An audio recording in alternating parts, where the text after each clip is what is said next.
God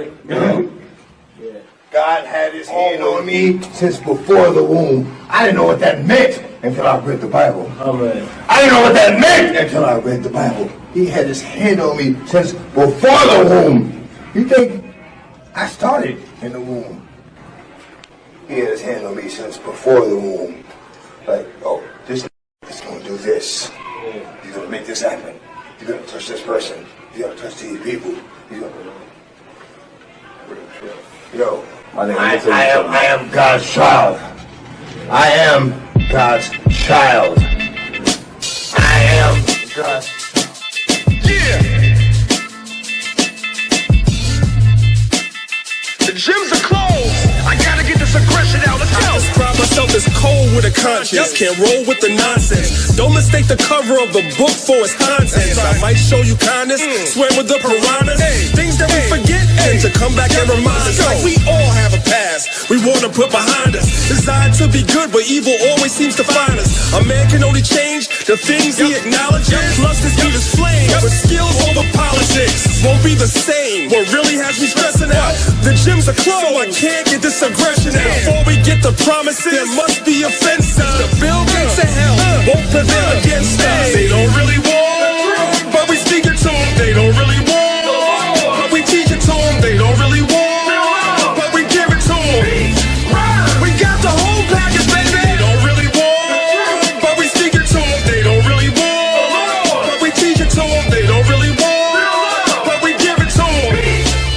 We got the whole package, baby. Say my prayers. Thank God for blessing me. My life's an open book. Could that be why they're testing me? Maybe everything I do is done out of necessity. Stock is on the rise. I think you should invest in me. It's not strange. I'm money like blockchains. Except the things in life that I cannot change. Chant down Babylon. Payback is coming. I ain't LeBron James. You thought I came back for nothing? The game is canceled in the blink of an eyelash. Flow is sick. Grab your N95 mask. The new normal, it gets even scarier. All black and white, there is no gray area. Plain as day, we got the whole package, baby. Competition, their rhymes are all average. And that's my 16, nothing else to say, y'all. 5G raps, find me under the radar. They don't really want, but we speak it to them. They don't really want, but we teach it to them. They don't really want, but we give it to them.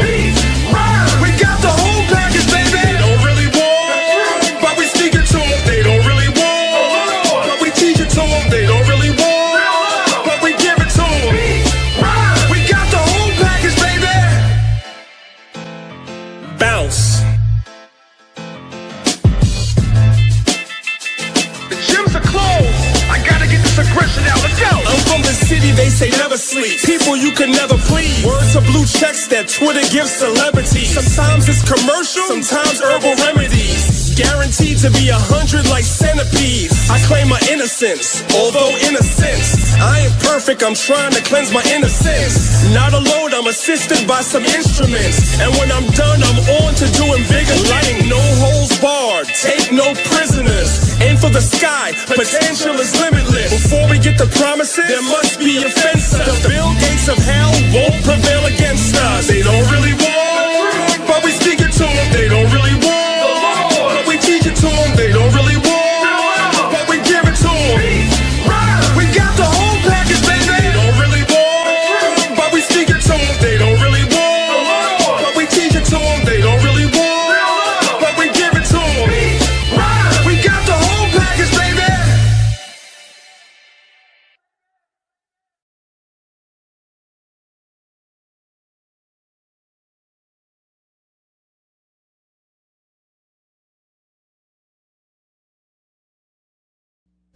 Abanawa, Shabashamayim, Kwadash, Hayah, Shamka, Yahweh, Malakotka, Taba'a, Ratazaka, Hayah, Aisha, Ba'aratazar, Kawa, Hayah, Bashamayim, Lathananawa, Lacham, Kal, Yawam, Wasalachnawa, Chaubwathnawa, Kasalachnawa, Chaubwathinawa, Wala'a, Tabia Anawa, Manasaya 1, Abal, Hawashaynawa, Mayan, Rai, Kaya, Laka, Hamalakwa, Wa'ala, Wa'atapa Arath, La'ai Walamyam, Aman.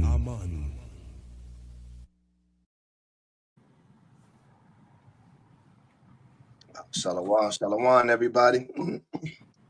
Happy Sabbath to everybody. All glory and honor. That we're here to see another day, and we're here to, take in the word from the Most High.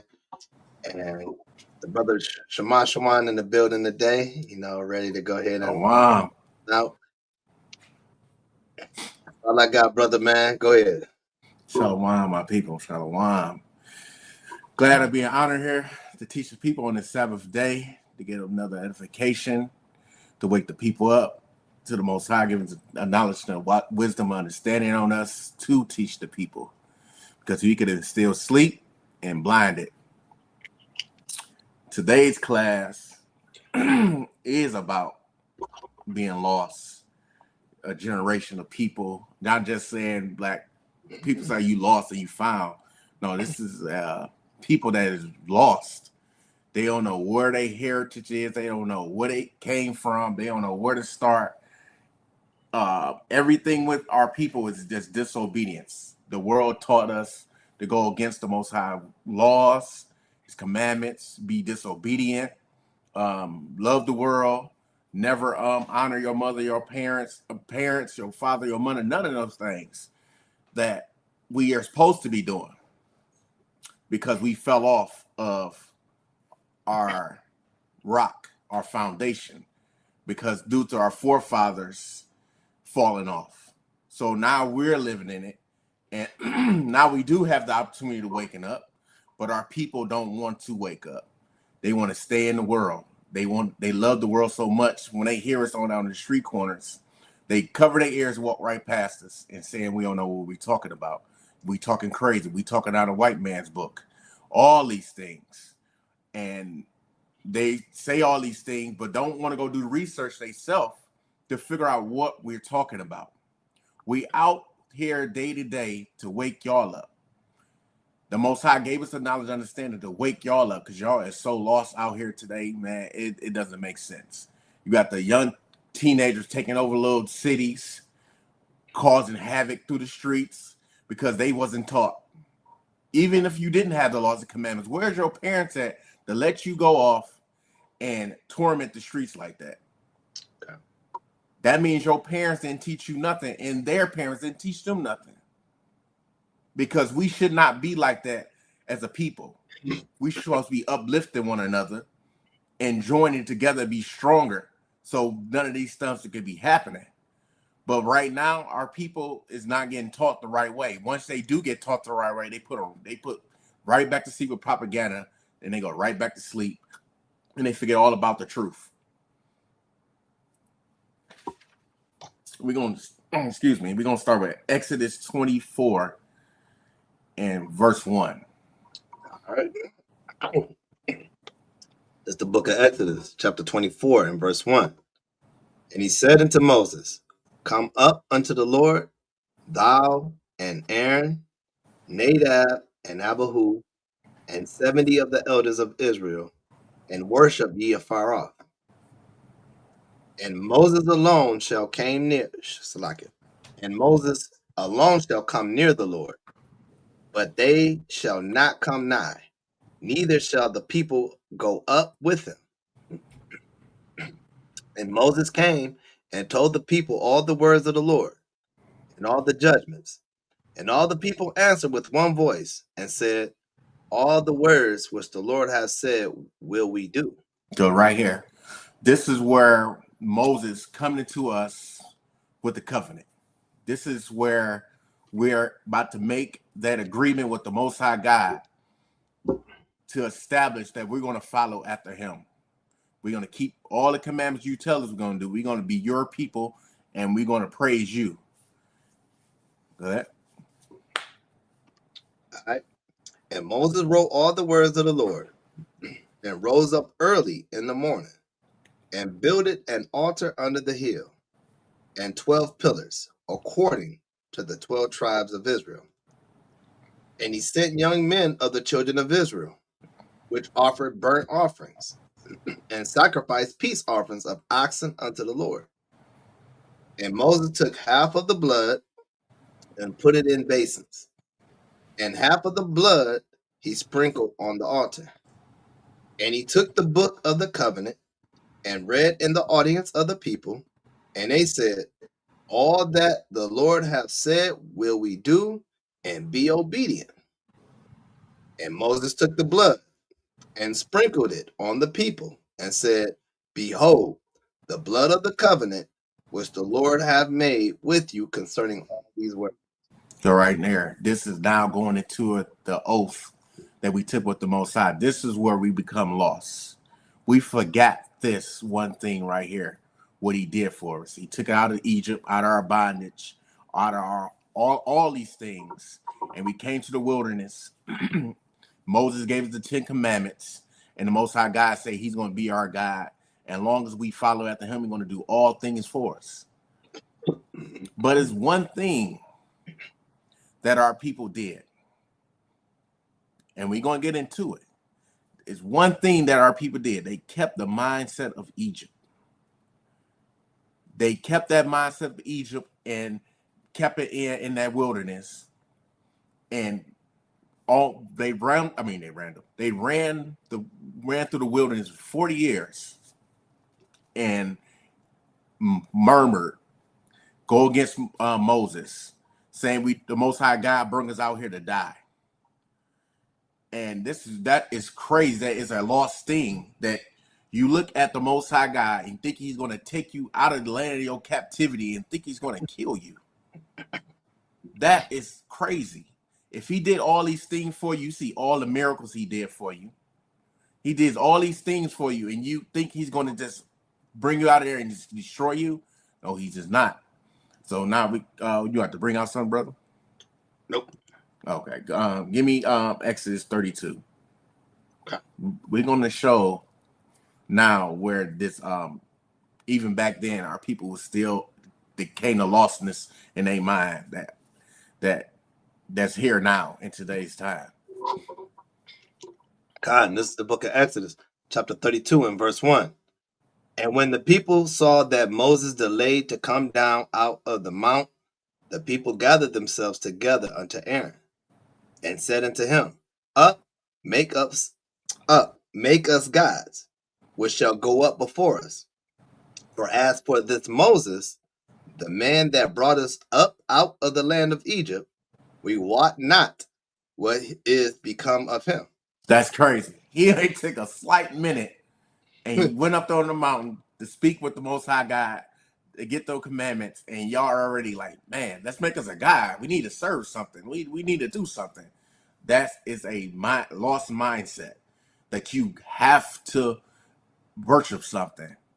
That's that Egyptian mindset that we was at, like the worldly mindset that we is in today's times. You get up there in your churches, so you hoop and hollering, that's a good sermon, but when you go home, you have no idea what he just said.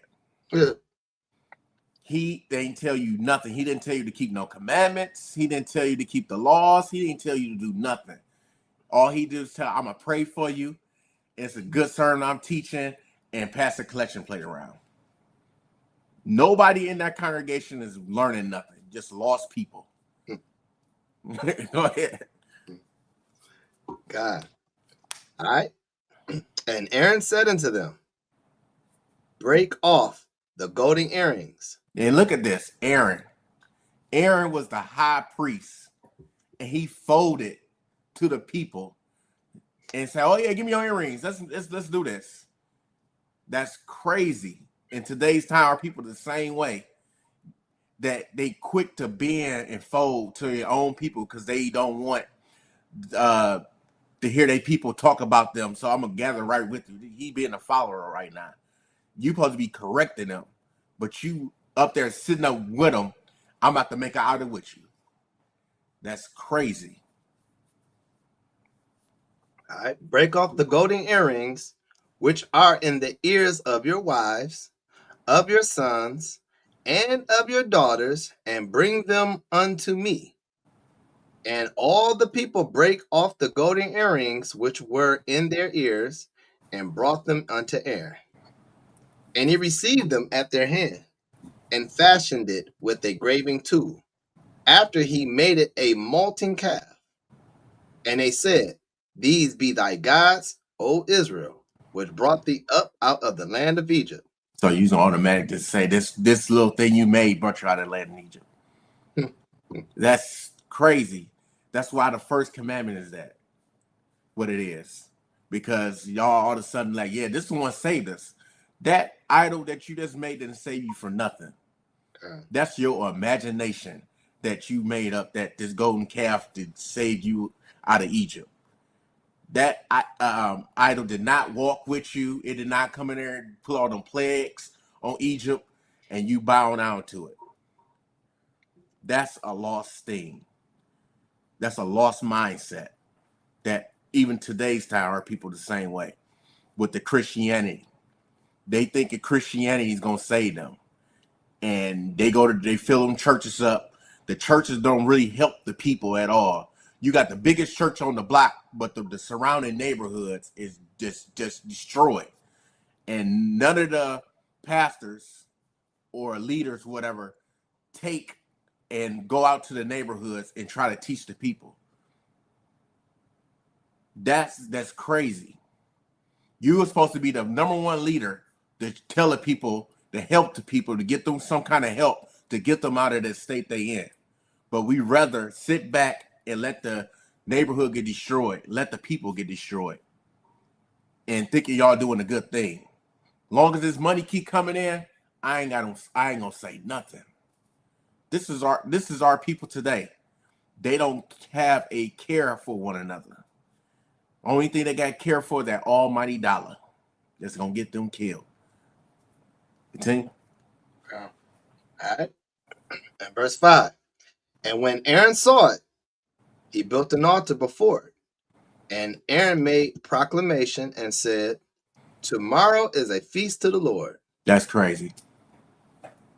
And they rose up early on the morrow and offered burnt offerings and brought peace offerings. And the people sat down to eat and to drink and rose up to play. And the Lord said unto Moses, go, get thee down, for thy people, which thou broughtest out of the land of Egypt, have corrupted themselves. So Most High God speaking to Moses now. You better get down there and get them. They down there wilding out. They forgot who I was.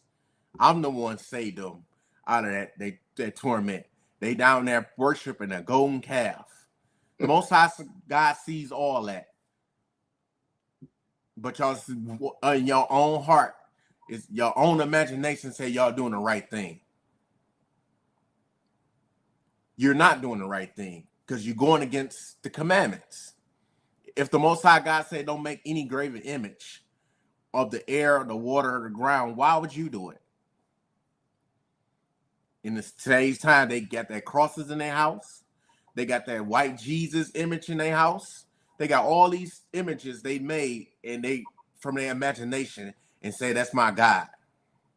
I'm a bow down to this God. I'm a worship to this God. I'm going to give him my praise to this God.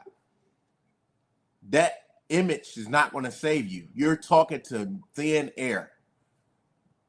That image, that idol is not going to help you. Because when the times come, that's not going to save you. The Most High God, Yahweh Shai is going to be there. And he's going to tell you that idol is not going to help you right now. Or he's going to ask you, have you been doing what I told you to? I sent my prophets out there. You didn't want to hear it. This is what I'm judging you on, these laws and commandments. Did you keep them?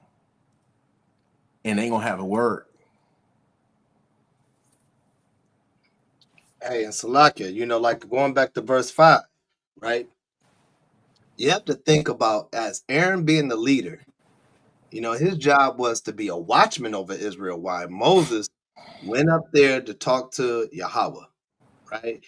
Gathering up the laws so he can show them and give them what they need to obey God. And in this instance right here, in this situation, you see that Aaron, it reminds you of a leader that's following people, right? Because you can't have a leader that follows people. You need a leader to lead the people. Because guess what? As we know, as the children of Israel, we don't like to be led to anything. We all have our own mindset saying, I want to do what I want to do. You know, I want to say what I want to say. I want to live the way I want to live. And when you got a man like Aaron, which was a mighty brother, this man was a mighty, we can't take away that he wasn't a mighty man. We're showing his weakness when it became as a leader. See, as leaders, hey, this is something that we all fall short. Sometimes we cater to the people as leaders. You cater to your congregation. And sometimes your spirit is telling you not to do these certain things. But as a leader, you always seem to appease because you want people to understand that you relate with them. And then you always want people to understand that, like, hey, man, no, I'm a cater to you. You can't always lead like that. Because you, as a leader, you have to know what's best for the congregation, whether they like it or they don't like it. You know what I'm saying? Being a leader is not easy. When you become one, it's so much pressure that you have to remove yourself aside and take care of somebody else's situation. So when you see Aaron, he's giving in. He's seeing millions of the Israelites. He know, like, if I don't do this, these people gonna kill me. These people still got an Egyptian mindset. They gonna kill me. So for him, by doing, if he would have done the right thing, he would have just said, you know what, I'm not doing this. I'm gonna just do this for the Most High, and I'm gonna die for him. But fear, as a leader, sometimes that spirit of fear comes in because you think you're gonna lose the people, and you can't lead like that. You can't have that mindset like that. You know, people want to be a leader quick until they become a leader. There ain't nothing to be played with, right? Because you see they right want that. Man, they want that power. Because they see the power. I got that power, but now when you get that power, you're gonna use it the right way, or you're gonna bend it to your advantage, or you're gonna lead the people the wrong way. We can't fear the people. Once we get that power, we gotta lead them to the right direction. I'm not gonna like, oh, I'm gonna let you do it this week, but next week you better get it together. No, I'm gonna correct it now. Because I don't want that wickedness going on, because somebody else going to see it and they going to look at me like, what kind of leader is you? You going to let that slide? No, this is why we always need this is why the Most High always on our head, because how he is. We're a stiff-necked and rebellious people.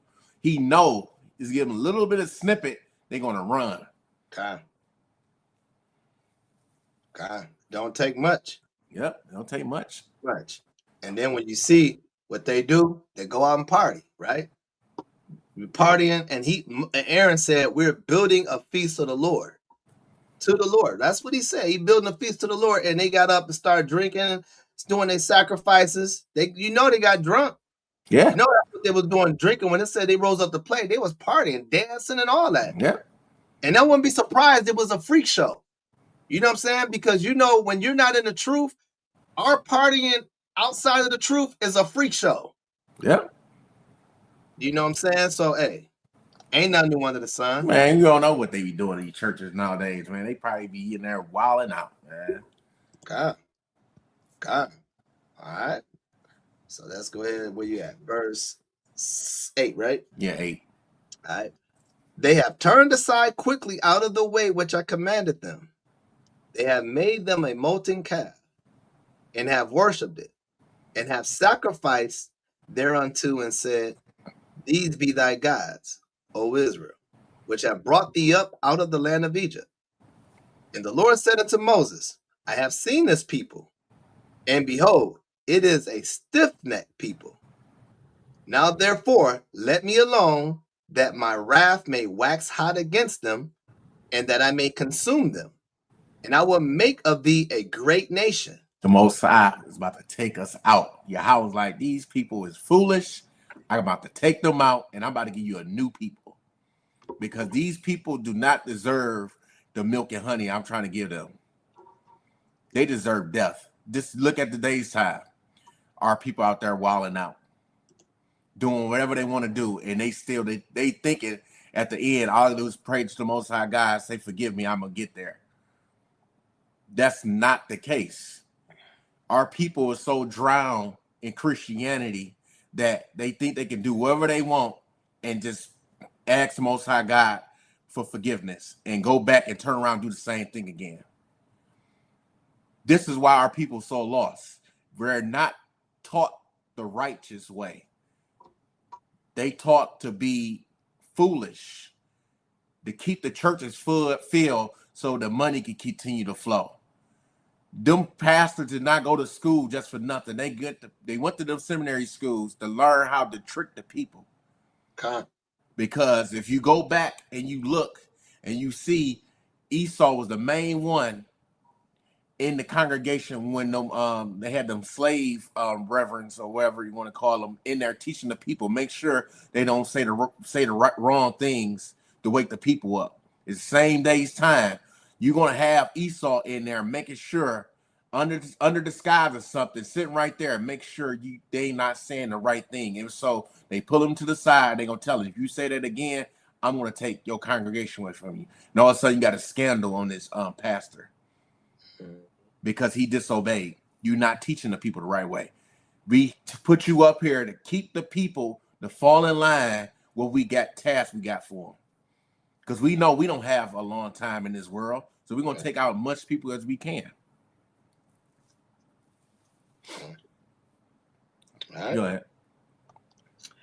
Verse 11. And Moses besought the Lord his power and said, Lord, why doth my wrath wax hot against thy people, which thou hast brought forth out of the land of Egypt with great power and with the mighty hand? See right there, Moses asked, like, why you want to kill these people? You did all this to bring them out of Egypt, and now you want to destroy them. Moses is pleading with Yahweh right now to don't kill y'all. The same way now, when we go out there in the highways and byways to teach the people, we are pleading to Yahweh to not to destroy y'all. Because we know, because we woke up, we see how lost y'all is. Y'all lost your way. And now we're trying to show you the true way, but you don't want to hearken and listen.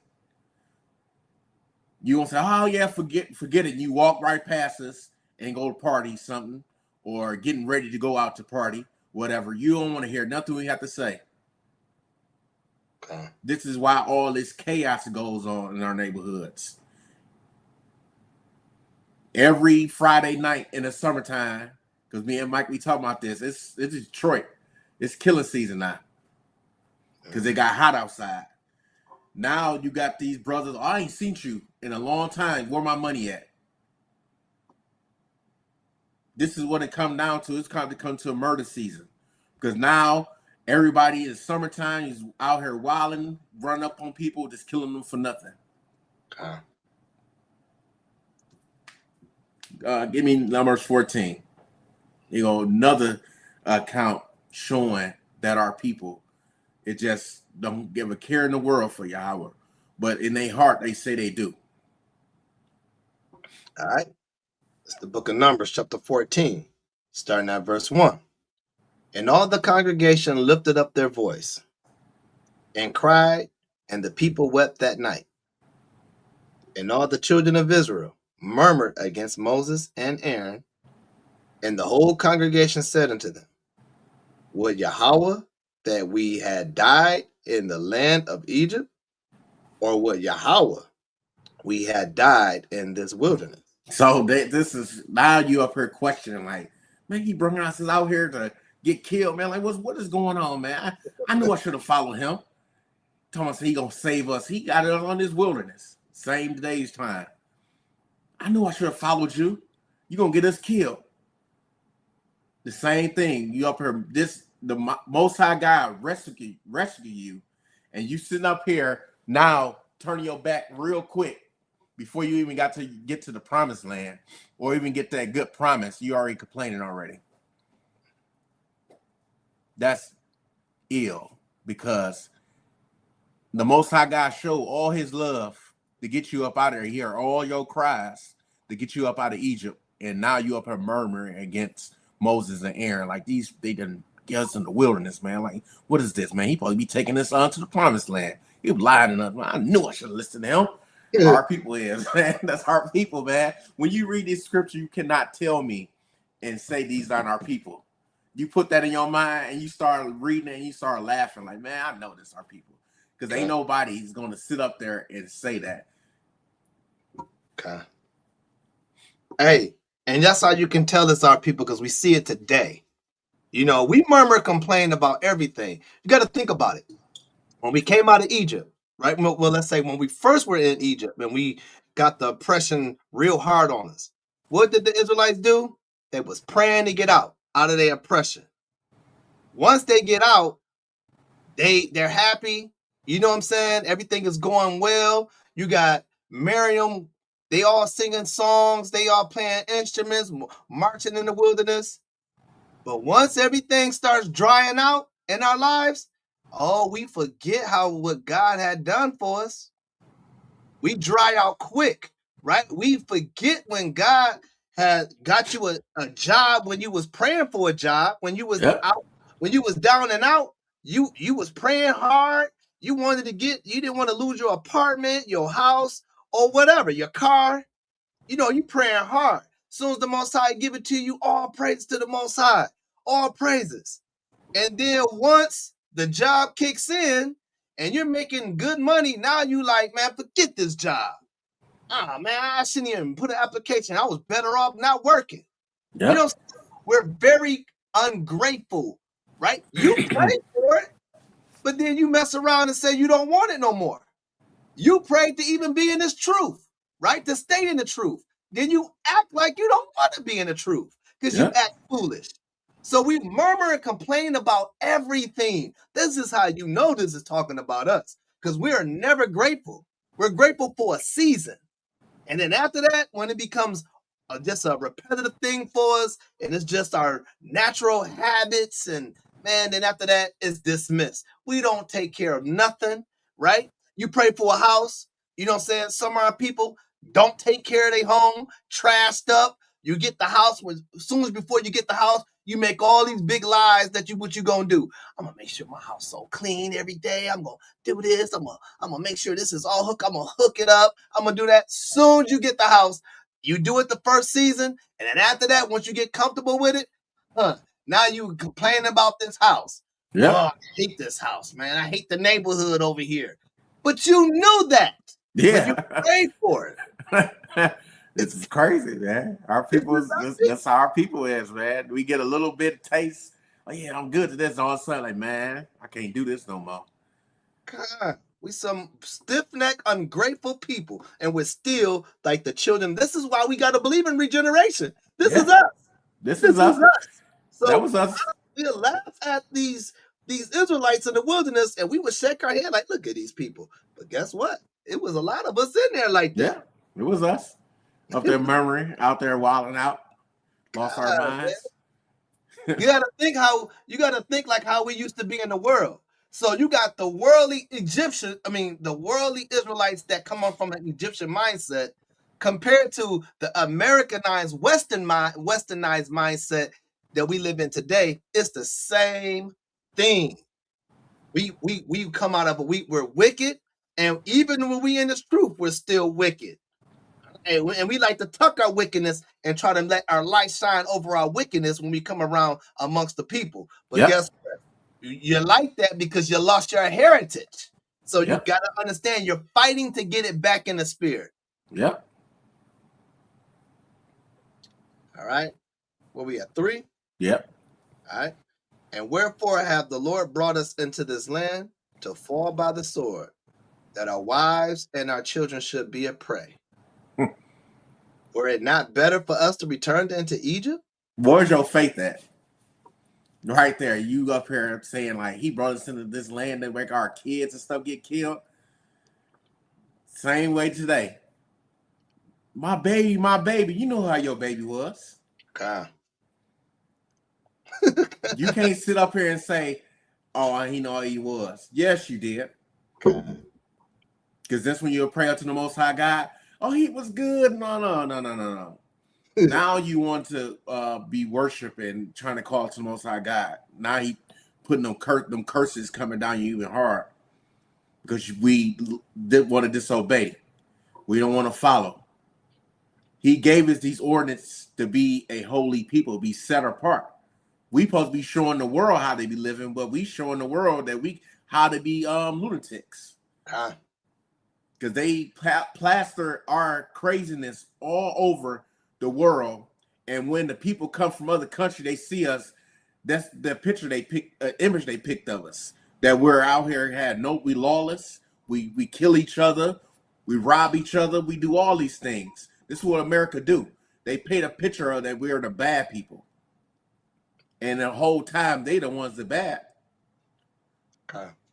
This is the mindset that our people have on them, because you sitting up here living this lunatic heritage that you gave this American Western lifestyle you live in, don't want to pick the Bible up to learn your true nationality, so you know where you came from, so you know where you got to go.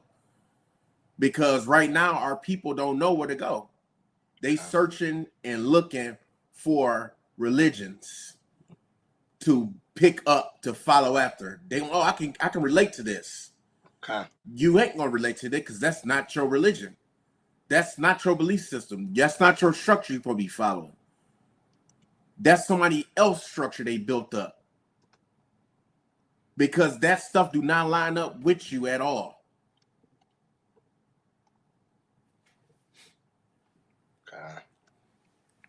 You continue. Okay. You on verse 4? Yeah, verse 4. And they said one to another, let us make a captain, and let us return unto Egypt. That's right there. You want to set somebody up, let's go back to Egypt, man. We had it better. Because if we read, we're not going to read the whole thing, but you keep going in this chapter, you're going to see that, man, we had all these good things back in Egypt, but you cried to the Most High God to save you from there, but you had the good things there. That's how lost our people is.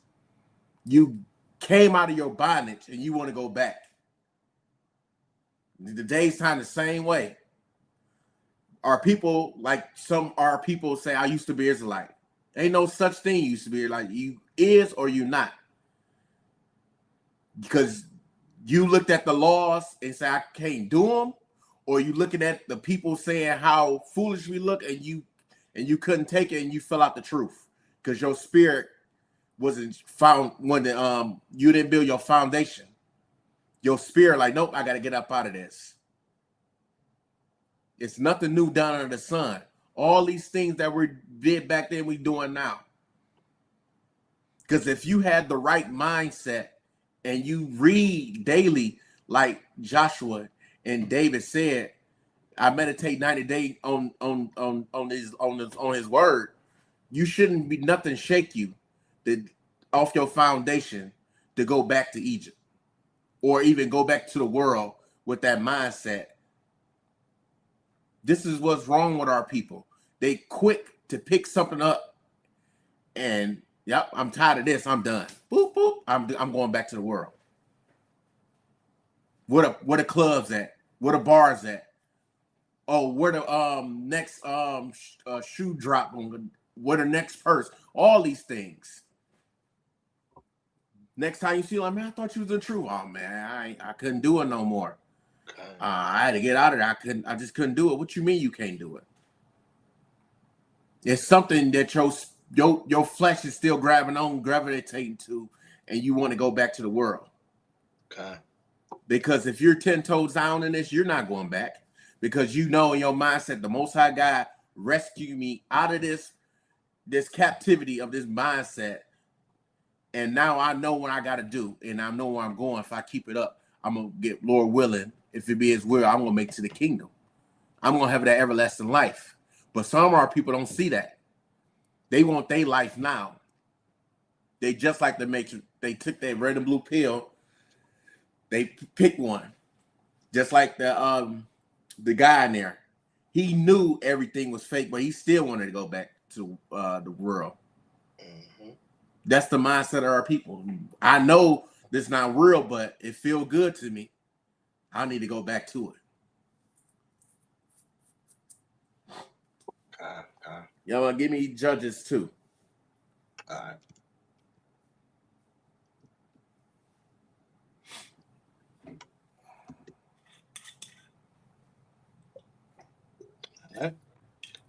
You want what? Verse what? Judges 2, verse 10. Sorry, verse 10. Okay. All right, this is the book of Judges, chapter 2 and verse 10. And also all that generation were gathered unto their fathers. And there arose another generation after them, which knew not the Lord, nor yet the works which he had done for Israel. So now this is today's time. Even back then, Okay. we had generation after generation after generation don't know the Most High God. So now they don't know their way. They don't know their heritage. They don't know who they is. So they're going to pick up whatever they watch on TV, whatever somebody tell them, this is who you is. You a black African American. This is what our people attached to. All right, I'm this. I guess I'm this then. You don't, after that, you do not do more research diligently to figure out who you are, where your people came from, because all the world is telling you go back to slavery. Why is my lineage only go back to slavery, but your lineage can go back farther than mine? So you could tell, you telling me that my people was only enslaved here and that was it. Let's go back and back and back to figure out who you is, so you know who your heritage is, so you know what you're supposed to be doing. This is a thing that our people don't want to do. Nowadays, you got your phone is a portable computer in your hand, in your pocket, and you don't want to do no kind of research to figure out who you are. You still want to keep on that mindset of the world, because you love it so bad that you don't care to figure out who you are. Just like the video I seen with they sitting down discussing the Israelites, and my man was so lost in that video. He said he don't care about where his people come from. I'm just sitting there listening to this brother like, what's wrong with this brother? These people, our people out there trying to wake the people up, but you up here talking about they shouldn't be listening to them. That's don't make any sense. We are doing something positive to wake the people up, but you sitting back and tell us that we're wrong. What you doing for the people? You ain't doing nothing.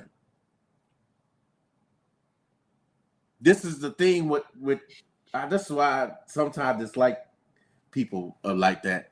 You sit up there and talk about us. Like you said, Mike, I would call us Power Rangers. We out there, we don't know what we were talking about. He making God to be a racist, all these things. But you don't take a minute to figure out where we're getting this from. You don't go do no research to figure out this is our heritage we're speaking about, because when they go back and read, they're going to see that Yahweh is a racist. Well, I say for his own people. He didn't put in their words like, I'm going to save everybody. That's the mindset that you learn, that he's going to save everybody. He's not going to save everybody. Okay. You like the team. All right. And the children of Israel did evil in the sight of the Lord and served Balaam. And they forsook the Lord Yahweh of their fathers, which brought them out of the land of Egypt, and followed other gods, of the gods of the people that were round about them. So right now, the same thing. We picking up Islam, we picking up Christianity, we picking up Buddhism, and all these other religions. We picking them up right now. Mm-hmm. And serving these other gods and saying, this God enlightened me. I know what I'm supposed to be doing. That idol did not speak to you. That's something in your mind that told you that this is my God. I'm like, come on now. You want to be accepted by everybody. That's how lost our people is. You want to be accepted.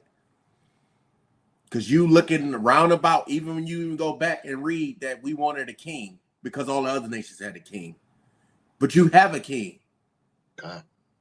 And the Most High God gave you a king because he knew what you're going to do. You picked the most handsome man to be your king because you're looking at his looks, at his stature. He can lead us. How you know that? You ain't know him from a can of paint. You just automatically just pick him because of his looks.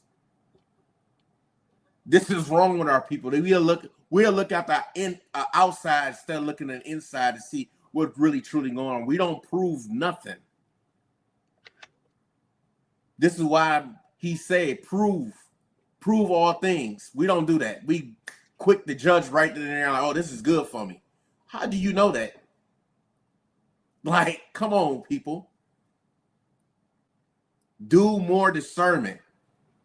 Put your spiritual eyes on like you say you have. See what's really going on. See what's really evil. See what's really good for you. Stop picking up these false religions, this false doctrine, because they're going to kill you. Okay. Continue. All right. Let me start over. And they forsook the Lord Yahweh of their fathers, which brought them out of the land of Egypt, and followed other gods, of the gods of the people that were round about them, and bowed themselves unto them, and provoked the Lord to anger. And they forsook the Lord, and served Baal and Asherah. And the anger of the Lord was hot against Israel, and he delivered them into the hands of spoilers that spoiled them, and he sold them into the hands of their enemies round about, so that they could not any longer stand before their enemies. See right there, he sent these people, go in there and get them together, because they don't deserve it. The Most High allowed these other nations to come over and to control of us. Look at today's time. Look at your neighborhoods. You got the Asians in your neighborhood selling you hair. You got the Ishmaelites in there selling you all kind of BS, but they won't dare eat that pork, but they selling it to you. You got Esau in there, sprinkled in there, selling you stuff. You got the African man in there selling you stuff. Just destroying your people. They don't have a care in the world for your people. All they see is dollar signs. That's all they see us as, cash cows. Okay. They come and destroy us. They take their money back to their neighborhoods, and you won't dare set foot in their neighborhood. Okay. You walking down the street, hey, what you doing here, boy? Okay. You ain't supposed to be here. They calling the police on you. Okay. And our people want to walk hand in hand with these people. Are they okay? They not okay. In their mindset already, they gonna destroy you. They gonna sit up and lie to your face. Oh, I wouldn't do that. I got a black friend. My grandkids is black. They ain't got a care in the world. You still got that hate in your heart for them. God. But our people want to walk hand in hand with them. I wouldn't dare walk hand in hand with them. Even though in my job, I got to be still like not too crazy with them. I still got to be cordial. Yeah, you still got to be cordial with them in your workplace. But out of my workplace, I ain't got to care for them. Where I bet you, I want you to say something. I'm gonna walk right past you. Hey, I seen you do it too. Walking right past you, man. I ain't got my face, man. This is what our people need to do. We need to come back to the Father. Get the understanding. Come out to these brothers. Listen to these videos. Get the awakening that you need to come out of your sleep. Because it kind of high time to change. This is what that grace is for. Not the grace where I can continue to do over and over again. It's the grace to get it right. Just like they give you a grace period on your bill to get to pay it. It's the same thing with the Most High God. He giving you grace to get it right. He didn't give you grace to keep mingling out in these streets. And then when you come to your deathbed, when you come out, I should have listened. No. When he come to you, listen right then and there. Make haste. See? All right. And the anger of the Lord was hot against Israel, and he delivered them into the hands of the spoils that spoiled them, and he sold them into the hands of their enemies round about, so that they could not any longer stand before their enemies. Whithersoever they went out, the hand of the Lord was against them for evil, as the Lord has said. And as the Lord hath sworn unto them, and they were greatly distressed. See right there, he already told us when you go back to Deuteronomy, if you break these laws, these commandments, I'm going to bring these curses on you. I told you already. I didn't tell you no secret. I didn't hide it from you. I told you right to your face. If you out here going being wicked, and this is going to happen to you. Okay. You have no fear in you for the Most High God. You had no respect for the Father. He gave you the ordinance for a reason. Just like you living in your house with your parents. They gave you ordinance to follow. If you don't follow, what you're going to do? They're going to kick you out. Out quick. Just like the Father is. He kicked us out of the land. Destroyed us mentally. And we supposed to humble ourselves like, oh, dang, I messed up. I need to change. I need to get back to the Father so I can get back to the goodness. But our people don't know what goodness is. They thinking this world is a good. I got to get me a good paying job to get this money so I can live up on high. You with that money, you're gonna forget about the Lord once you get that money. This is why you don't have it. Because as soon as you get it, just like Israel back then, they followed the Most High God after they got that whooping, went right back and doing it again. Okay. The same way. We gotta learn our lesson. Learn our ways all over again and find out why our people going through this. We never learned our lesson yet until something truly happened, and that's when it's gonna be too late.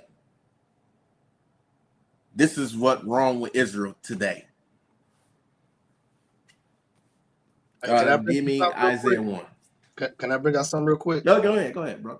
I'm gonna get Isaiah 47, man. Okay. You know, kind of goes in with your lesson, man. Right? I'm gonna get 47. I want to start at 6. Because for one, we be thinking the Most High playing games with us, man.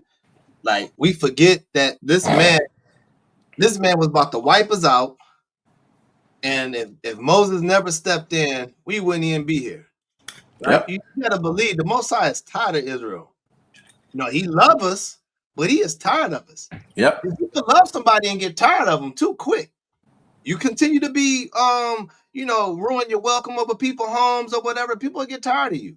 You continue to ruin your blessings from the Most High get tired of you, right? Let me get verse 6 real quick. You say 6? Yeah, let me get verse 6. All right. This is book. I was wroth with my people. I had polluted my inheritance. Right. The Most High destroyed us, right? This is showing you that the Most High destroyed us. And we're still living off that destruction. He said, I have polluted my inheritance. It's talking about the people, right? The people of Israel don't even have a homeland. We some bums. Think about it. We're some bums living under a land that's really ours, but then we're living under rules from other nations that truly are the vagabonds. Yeah. Most High made us vagabonds, and we don't think that we some bums. We are a bunch of losers. Without him, we're losers, right? He said, I have polluted my inheritance, continue. And given them into thou hand. And given into the other nations. Now we're bowing down. Now we're reading their doctrines of gods. To the point that we're so polluted that we don't even know that we're the Israelites, and we don't even care. Hey, even the people in the truth, it's videos going on and other people doing other things and don't even care.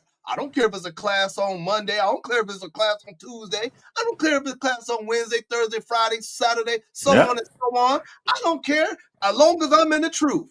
But you're missing the whole point. The Most High is using any brother, I don't care what camp you're from, if you out there online teaching the children of Israel, at least once a week need to be in a class learning, because what you're doing from the 6 days and out, you're picking up a bunch of doctrine and false idols all around you. Your cell phone that you have right here is more closer than you than your Bible. And you got Israelites that's repentant, care about their cell phone more than they care about classes that need to be going out. See, you think See, you can play all you want. You can play games and be like, yo, I don't need to listen to what they saying. They ain't talk about nothing. You sound just like the world. You sound just like the one that don't care about the inheritance. You don't when you don't want to watch classes because they may not be your favorite reader, your favorite teacher, then guess what? You're looking at it like, I don't even care about the inheritance. I already know.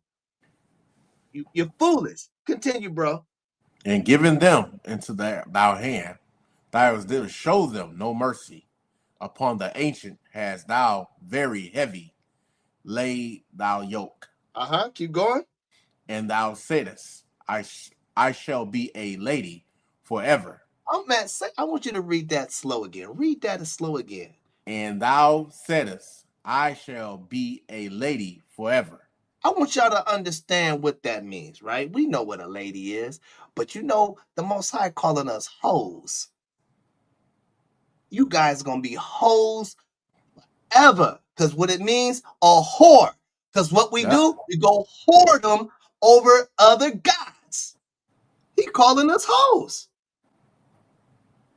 Because that's what the lady mean in the Bible, because it was represent of whoredom. That's why it says, and thou saidest, I shall be a lady forever. That's meaning that you're going to be a whore. All we're going to do, I want to see the next Love and Hip Hop. We want a whore on that. Oh, I want to go to that Jay-Z concert. We want a whore on that. We got classes. People be like, I ain't watching no classes. I want to see what's going on TV. I want a whore on the TV.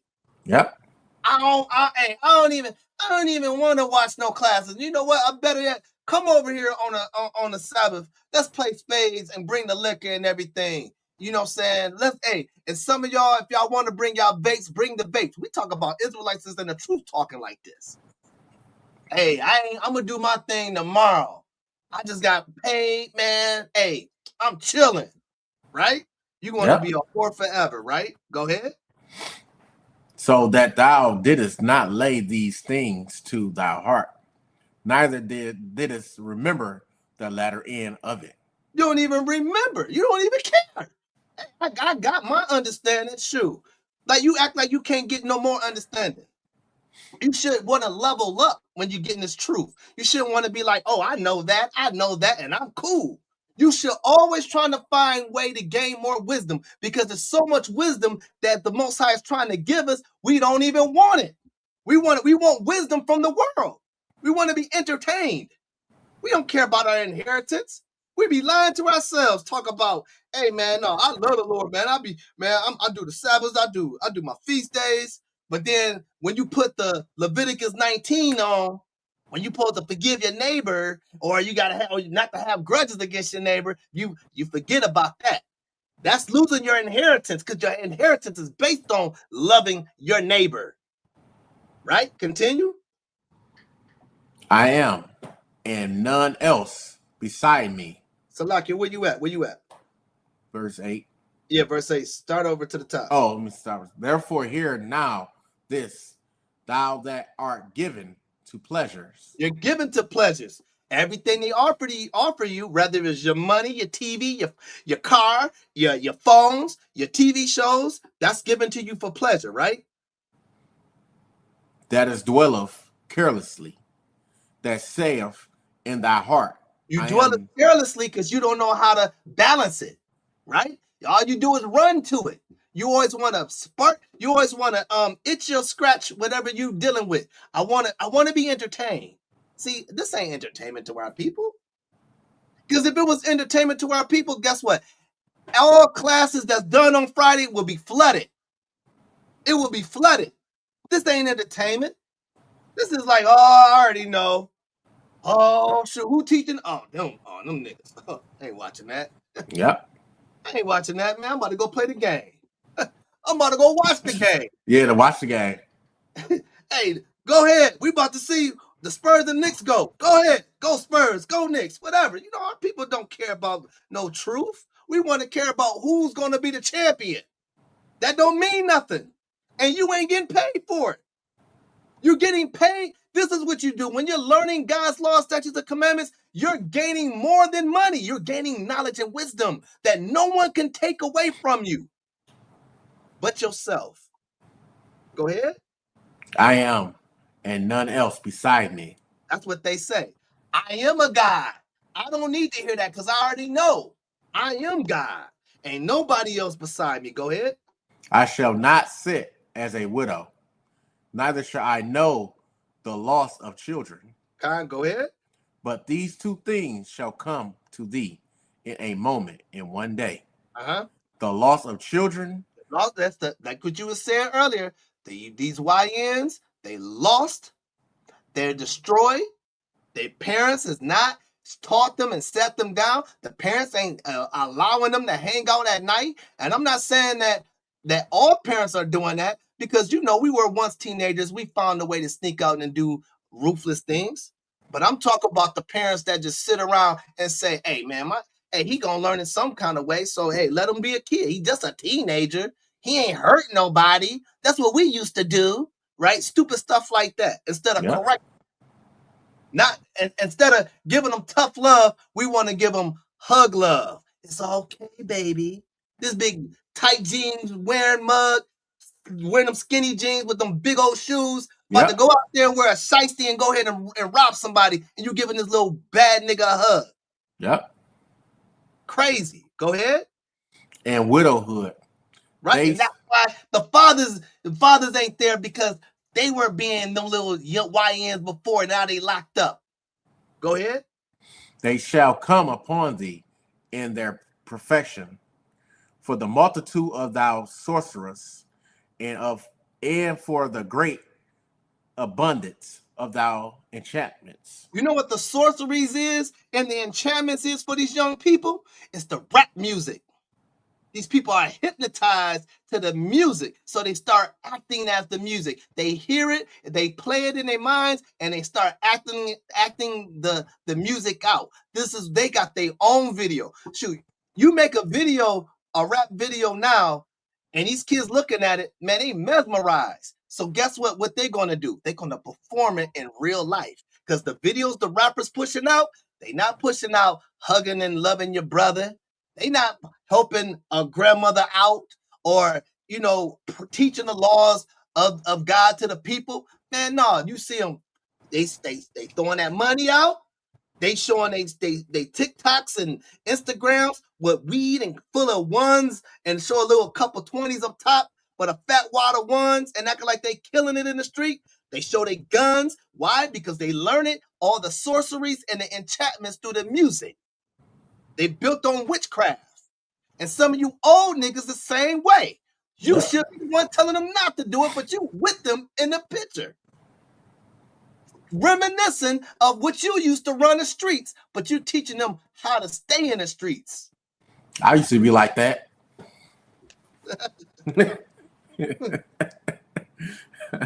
Hey man, Israel was wicked, man. Israel wicked, man. And that's why it's a beauty for repentance. One more. And just continue, and I'm gonna let you 10. Yep. For thou hast trusted in thy wickedness. They trusted in righteousness. Trusted in thy wickedness. They think they're doing right, but they really in wicked. Right? That's the main enchantments that's going in their spirit, right? Go ahead. Thou hast said, none seeth me. Right. That's what they do, man. Hey man, let's go hit a lick on them real quick. Let's go ahead and get him. I know he be posted up at. Hey man, they having a gambling spot over there, man. They're gonna be a lot of money, man. Let's hit that lick over there. Let's get him on the dice game. Let's bring some trick dice over there, man, and run up on him, and then bring your things on him, and we could rob the whole place. Ain't nobody gonna see us. Ain't nobody gonna even notice us coming. Right? Yep. Go ahead. Thy wisdom and thy knowledge, it had perverted thee. It made you crazy, right? Your wisdom and knowledge is think about it. You talking to a worldly young man and a worldly old man. Man, they sound crazy when they say stupid stuff like that. When they say, "Oh, I believe in God. I believe in God wholeheartedly. I just don't believe in that book." Like what? Hold on. You say you believe in God, but you don't believe in that book. Yeah, men wrote it. What man didn't write a book? That's crazy wisdom. Then you got the young brothers. Hey, man. Hey, this is how I look at it, dog. Like, man, you're going to die someday, man. So, hey, why don't you go out on the bang? Yeah. And you talk to the young women. Ain't nothing going to happen to me. I'm going to get my big brother to shoot this whole place up. Da, da, da, da, da, da. You need your face smacked. Talking like that. That's what you really need. They need something. Go ahead. And thou hast said in thy heart, I am, and none else beside me. Again, you still say, I am God. Ain't nothing nobody can do about it. Ain't nobody gonna stop me. And that's the way our people think. I land there. Good one, brother. Good one. Good one. The Isaiah 1. Starting at verse 2.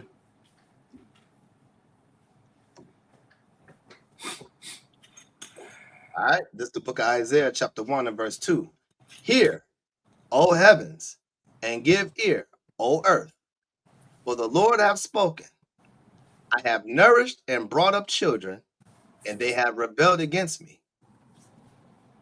The ox knoweth his owner, and the ass his master's crib. But Israel doth not know. My people doth not consider. We do not consider. Just like you said, I know God, but I don't follow that book. You ain't considering him at all. You ain't considering his laws and commandments, nothing. You consider yourself, just like we just bring out in Isaiah earlier. I think myself my own God. I do what I want. I make my own rules. Ain't nobody gonna tell me nothing. I'm gonna live my life to the fullest. God. This is our people, full throttle of the world, teaching your kids, the children, the same thing, going down the same road of destruction. You ain't teaching your kids nothing. I feel sorry for these kids nowadays, so how they getting taught. Because what teaching them? YouTube, music videos, music, watching their parents being wild. That's what teaching them. Then we sit up there. Where you learn that from? You. Because there's nowhere else they learn it from. You put a tablet right in front of them and don't monitor what they're watching. So that's what's teaching them. The world gonna teach them. And they build jails almost every day to put you in. They got somewhere to put you. Don't worry.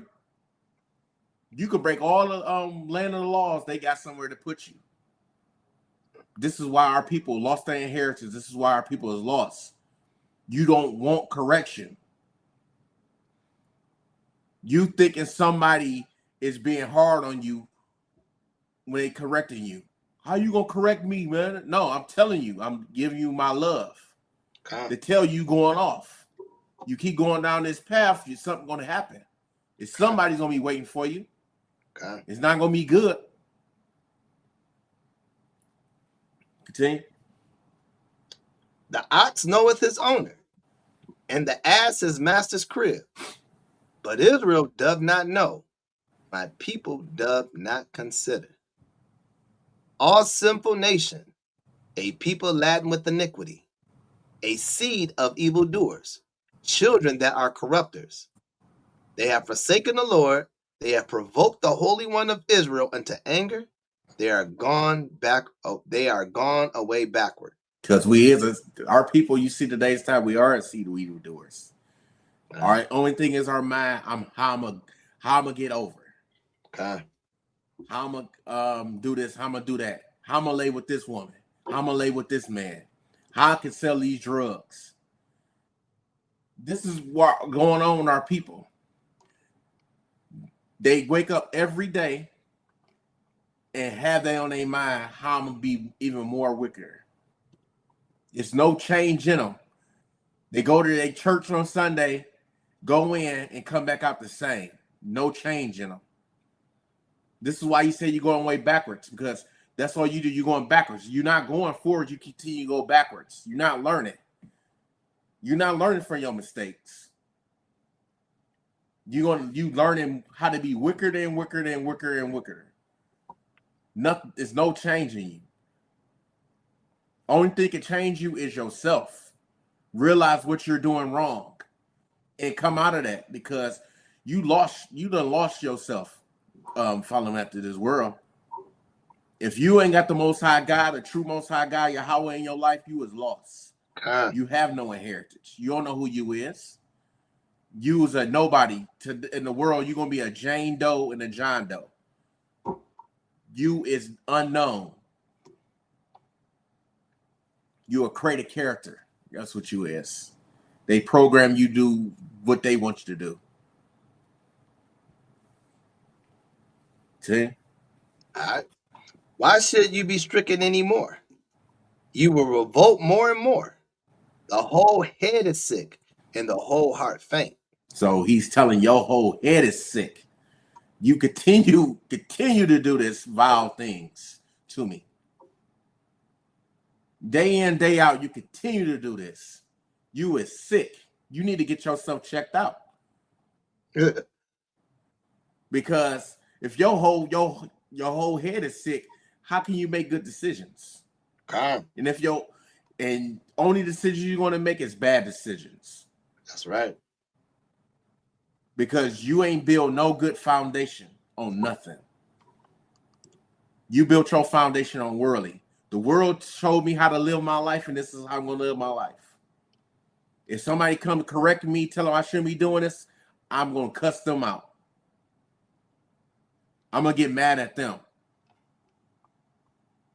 You should be appreciative if somebody's telling you what you're doing wrong. You don't want to hear correction. See? All right. From the sole of the foot even unto the head, there is no soundness in it. There's no soundness in you. Excuse me. It's nothing in you.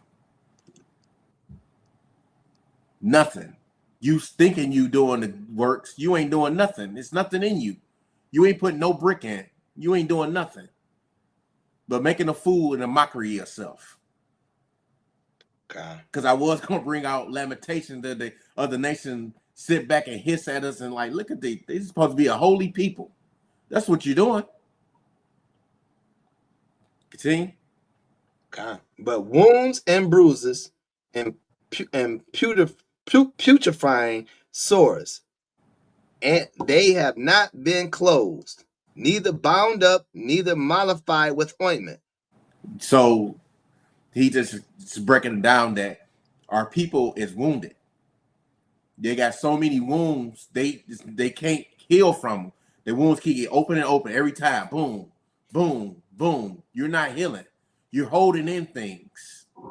You're hurt. So you're going to hurt people. If I'm going through this, I'm going to make my brothers and sisters go through this.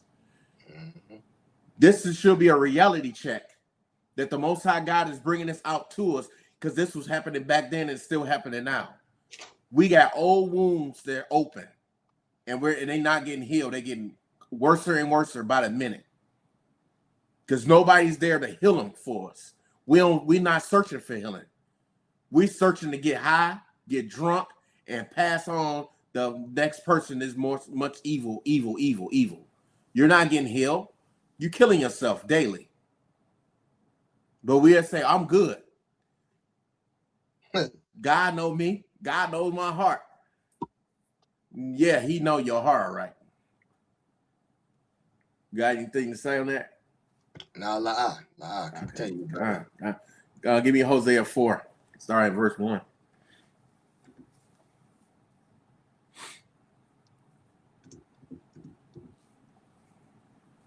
All right, this is the book of Hosea, chapter 4, and verse 1.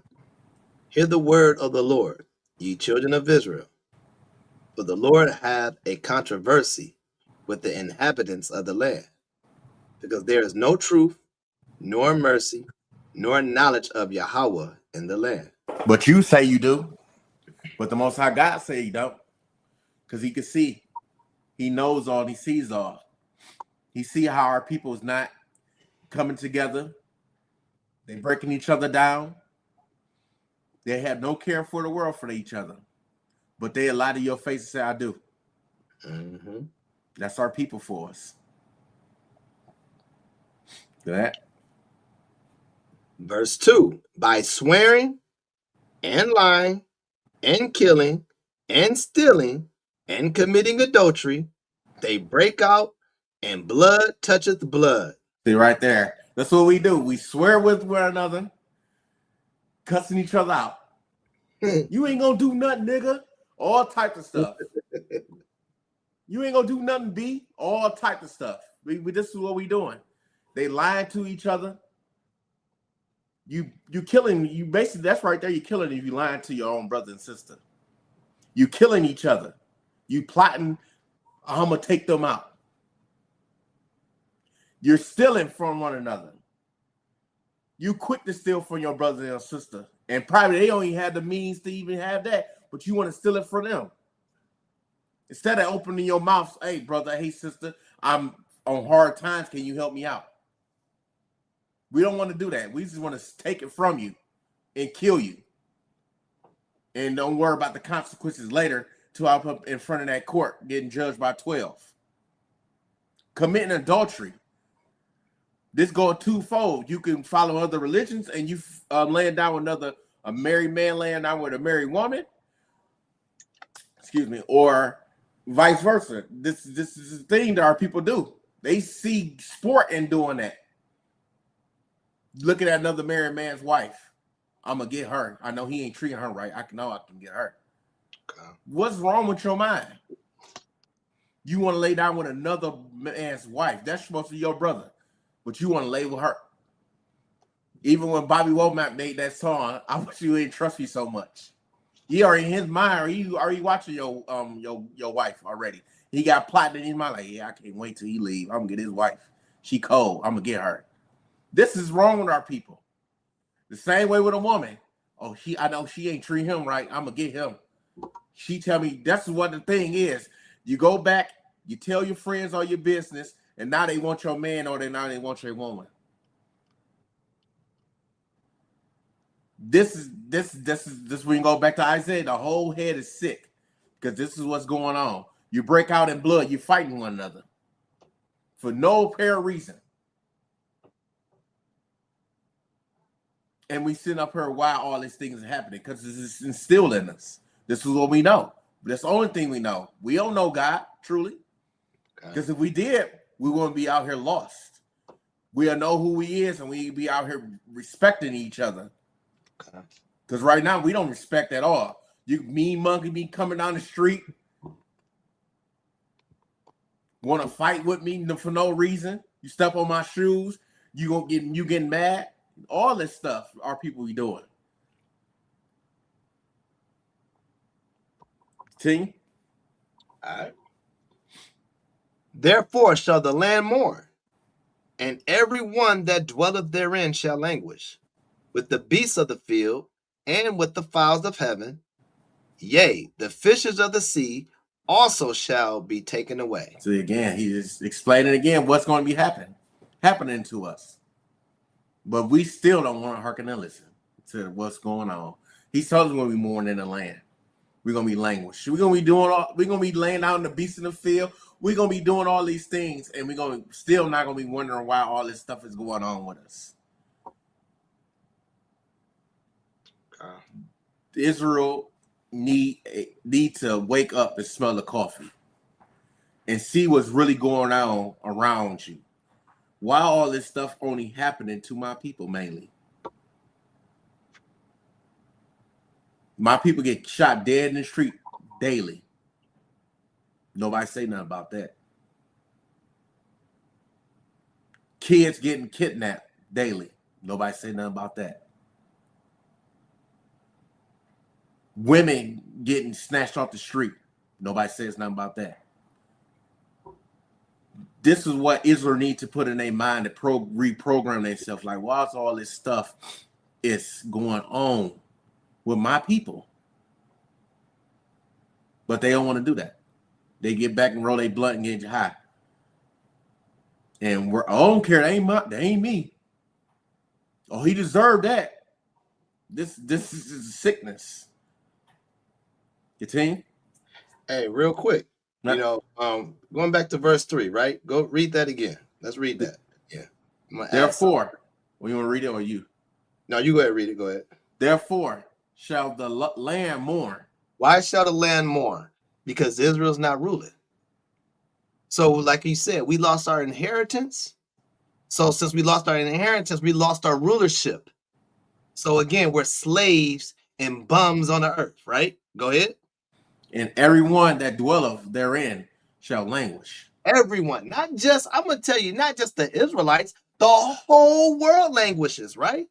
The whole world languishes, right? Especially when you got Esau ruling, the whole world languishes because we're not in our position to rule, right? Go ahead. With the beasts of the field. Think about it. When we were ruling, there wasn't no such thing as zoos. You got animals in the zoos. You get paid. You pay the zookeepers and all of them to watch these animals be oppressed. And then you're mad when the lions are not up and moving around. You wonder why when you go to like the sea, when you go to the water, right?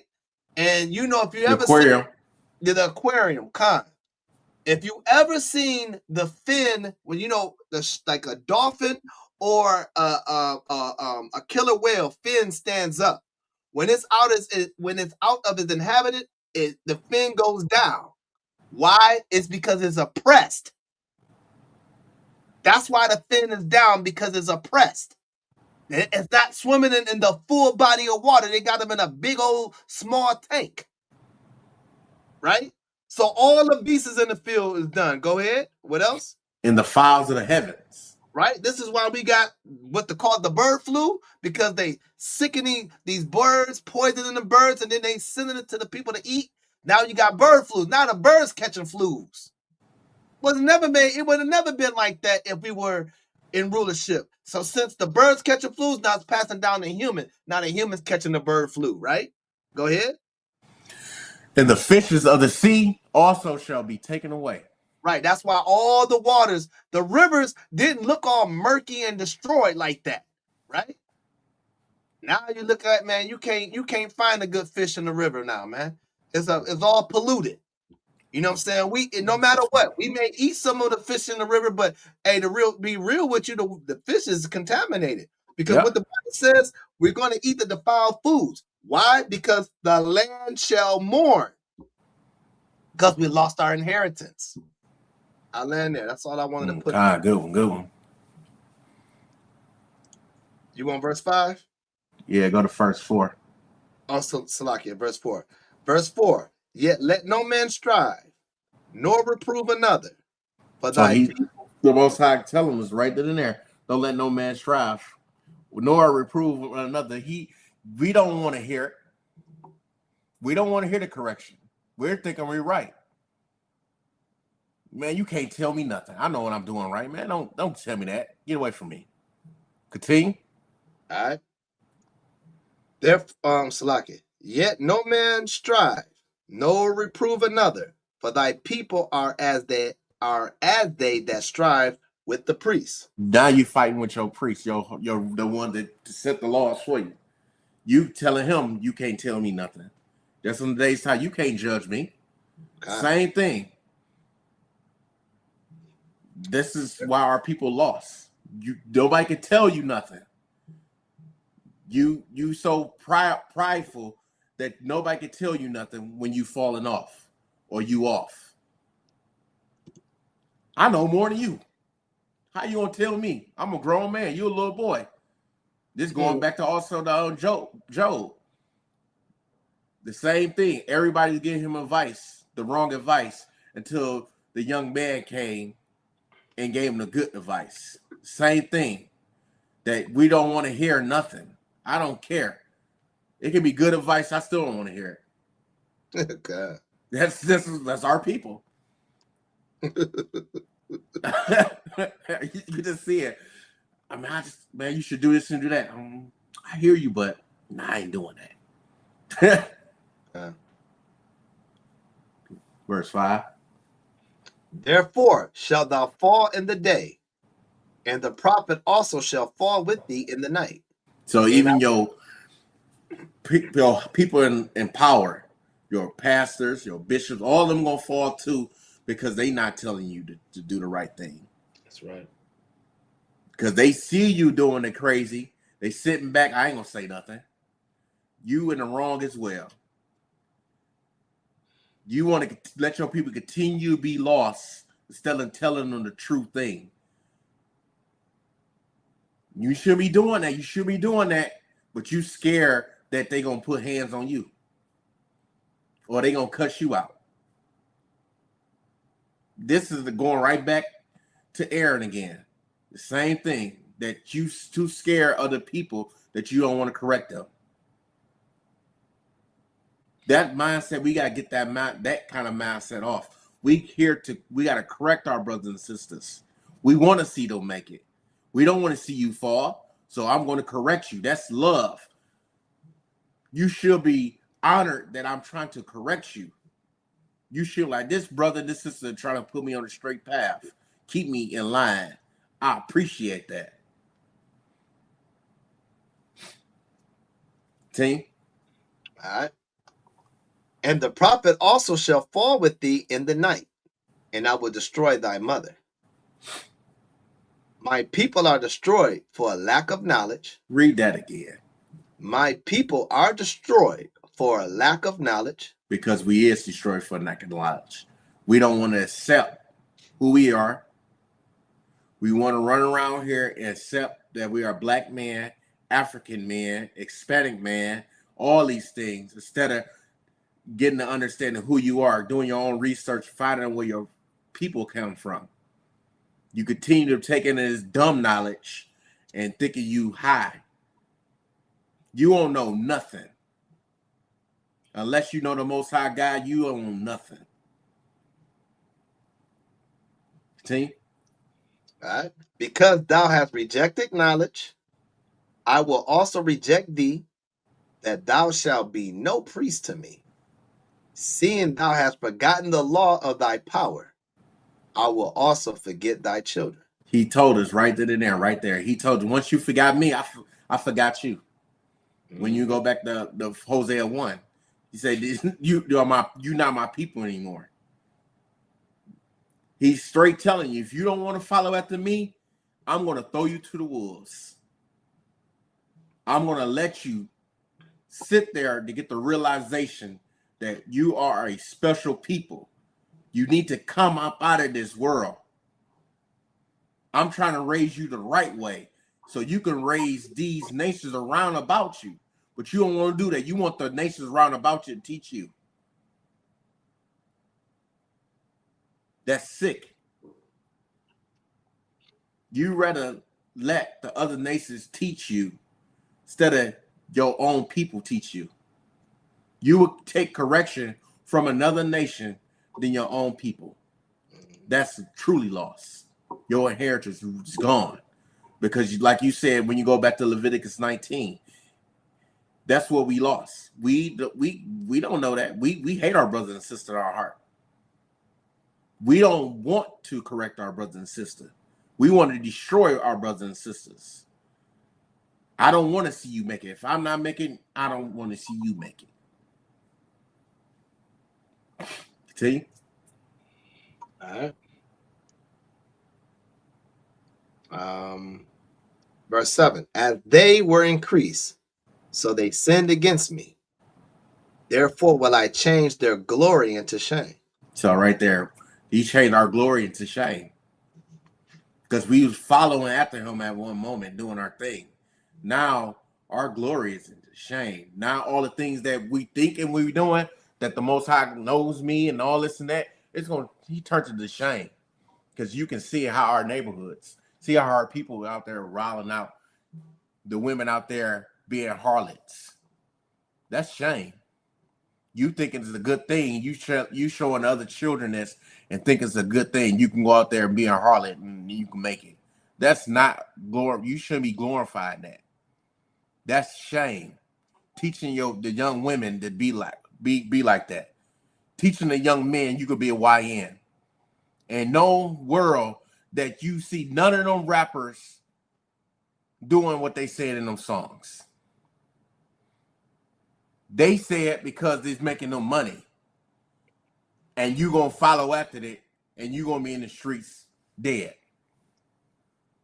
Or behind bars. And they gonna be like, man, I ain't telling them to do that. When you see their life, they not living that life. They know somebody lived that life. They living their life through them. They not truly doing that. You wouldn't dare catch them doing stuff like that. Because it's an old Boondocks episode.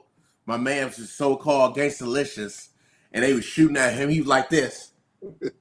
He don't live that life. He rap about it. He don't live that life. But y'all thinking these people doing this. Them people is not doing that. God. That's our people is so taken in. Oh man, he doing that. I'm gonna go do it. And he not gonna be there to bail you out of jail. It's just stupid. Our people, it just stupid. Hey, and then now you got the young brothers that's really doing it. That's why they all locked up now. Yeah, that's why they locked up. They're like, hey, you know what? We know they were faking it, so let's do it for real. And then let's do it for real. Music. And now I look at them, because you ain't going too far with that. If you thinking that you getting away from murdering somebody and you get to rap about it, man, you going to, they gonna lock you up, rather if you do or not. You spoke it. Yeah. So you're going to jail, and if you don't, then you're going to snitch to get someone in jail. Yeah. It's supposed to be hard, right? Yeah. Our people, man. Didn't Bobby Smurder was rapping about it and got locked up? See? Yep. Don't leave no charges, man. Yeah, you incriminate yourself. Ah, man, that's crazy. Where we stopped at? Where we stopped at? Right now we are at verse 8. I don't think we finished 7. Let me just go back to 7. It says, we did. Verse 8. They eat up the sin of my people, and they set their heart on their iniquity. And there shall be like people, like priests, and I will punish them for their ways and reward them their doings. So he just saying how your reverends and pastors just eating your sin up. They teaching you to do sin. They teaching you to break the laws and commandments, because when you go on there or just pray on it, you'll be all right. When Creflo Dollar or the 10 Commandments is gone away with, or the laws are nailed to the cross of Christ. They tell you these things, but they don't read further along how to get to the kingdom. How Paul speak, you still got to keep the commandments. They don't read you them scriptures. They continue to fill you with iniquity. They continue to sin. They don't even tell you what sin is. Because if they would tell you what sin is, then they'll tell you you're breaking the law. They don't have a care in the world for you, but they sit there and say they do. They do not care for you. Because if they care for you, they'll teach you right. They'll tell you, stop sinning. Get your life on track. But they're not going to tell you that. They're going to make you feel good in that moment, and you're going to go home and say, the pastor preached a good sermon. What are you talking about? Oh, yeah, he talked about, you don't remember. Because he only probably put like 2-3 scriptures and close the book. Okay. He's not even relating to you what's going on in your life. He's there to make you feel good. And it goes exactly with the priest, like the Most High in Hosea, man, using Hosea to cuss these priests out. Oh, yeah. That's why he says in verse 9, and there shall be like people. You know what I'm saying? Because, hey, you're supposed to be set apart. The priesthood was so different from the nation. We brought our inheritance to give to the priests, right? We gave them our 10th of earnings for them because they was a covenant. They was a covering of the Most High. Yep. Right? They did the sacrifice. So now they get so bored of sacrificing so much. I'm so tired of doing all these bulls and goats, man. I'm getting worried out, man. And now they starting to look at the women out there like, man, look at my man's wife over there. That sister said such constantly bringing these offerings over here. I didn't see what's up with her. I'm going to go ahead and lay down with her. Now you starting to act like a nigga instead of being a priest. That's what you see as Israel. That's why we supposed to be like priests, right? Because since our priesthood is gone, each man now is supposed to step up to be a priest. But instead of that, we want to be whores. Yep. We want to whore on women. We want to whore on devices. We want to whore on everything. So again, this is why we're bums, right? Yep. We don't have a land again, and we lost our God. So when you don't have a God in your land, you a bum, right? Yep. It's those losers right now until we repent, and there's hope for us at the end, so we can become the tribe of the people that the Most High created us to be, to get our inheritance. Yep. But right now, as long as we want to live off the worldly ways, we're gonna continue to be bums. Yeah, just like you mentioned with the women. They use the women to bring the people in the church, the congregation, to bring more people in, because they know the woman is weak. I'm gonna use her. I'm gonna fill my church up. That's wicked. That is truly wicked. You using this woman to fill your church. This is, I don't know, man. Our people just they're just destroyed. They so destroyed, man. Give me Romans 1. Starting at verse 21. All right, this is the book of Romans, chapter 1 and verse 21. Because that when they knew Yahweh, they glorified him not as Yahweh, neither were thankful, but became vain in their imaginations, and their foolish heart was darkened. So right there, he straight told, because that when they knew God, Yahweh, they glorified him not. Like you see in the day's time. I know him, but I ain't, like you said, I'm not reading that book. That's a white man book. You ain't supposed to follow the commandments, but you're not following them. This is how our people set up in their minds. They say a vain imagination. Their foolish hearts was darkened. They continue to get darker and darker and darker and darker, with their own imagination following their own heart. Said, I can do these things. I can get away with all these things. Nothing's going to happen to me. That's how sick our people is. All right, verse 22. Professing themselves to be wise, they became fools. Yep. And changed the glory of the uncorruptible power into an image made like to corruptible men, and to birds, and four-footed beasts, and creeping things. So with that, again, they change the glory of and they change the glory of the uncorruptible God into an image made like to corruptible man. So you following man. You still following yourself, claiming yourself to be God. I'm going to give you all your commandments you're supposed to be following. I'm going to give you all your laws you're supposed to be following. You do this. You don't do that. Okay. That's, I don't know what that is. That's manipulation right there. In your own mind, I'm going to lead the people the wrong way, not to follow the true God. All right. Verse 24. Wherefore Yahweh also gave them up to uncleanness through the lust of their own hearts, to dishonor their own bodies between themselves, who changed the truth of Yahweh into a lie, and worship and serve the creature more than the creator. That's what we doing. That's what our people doing. They forget who the Most High God is, Yahweh, and worship these dumb idols. You created that thing. How can you give your power over to something that you created? How can something save you that you created? That does not make sense at all.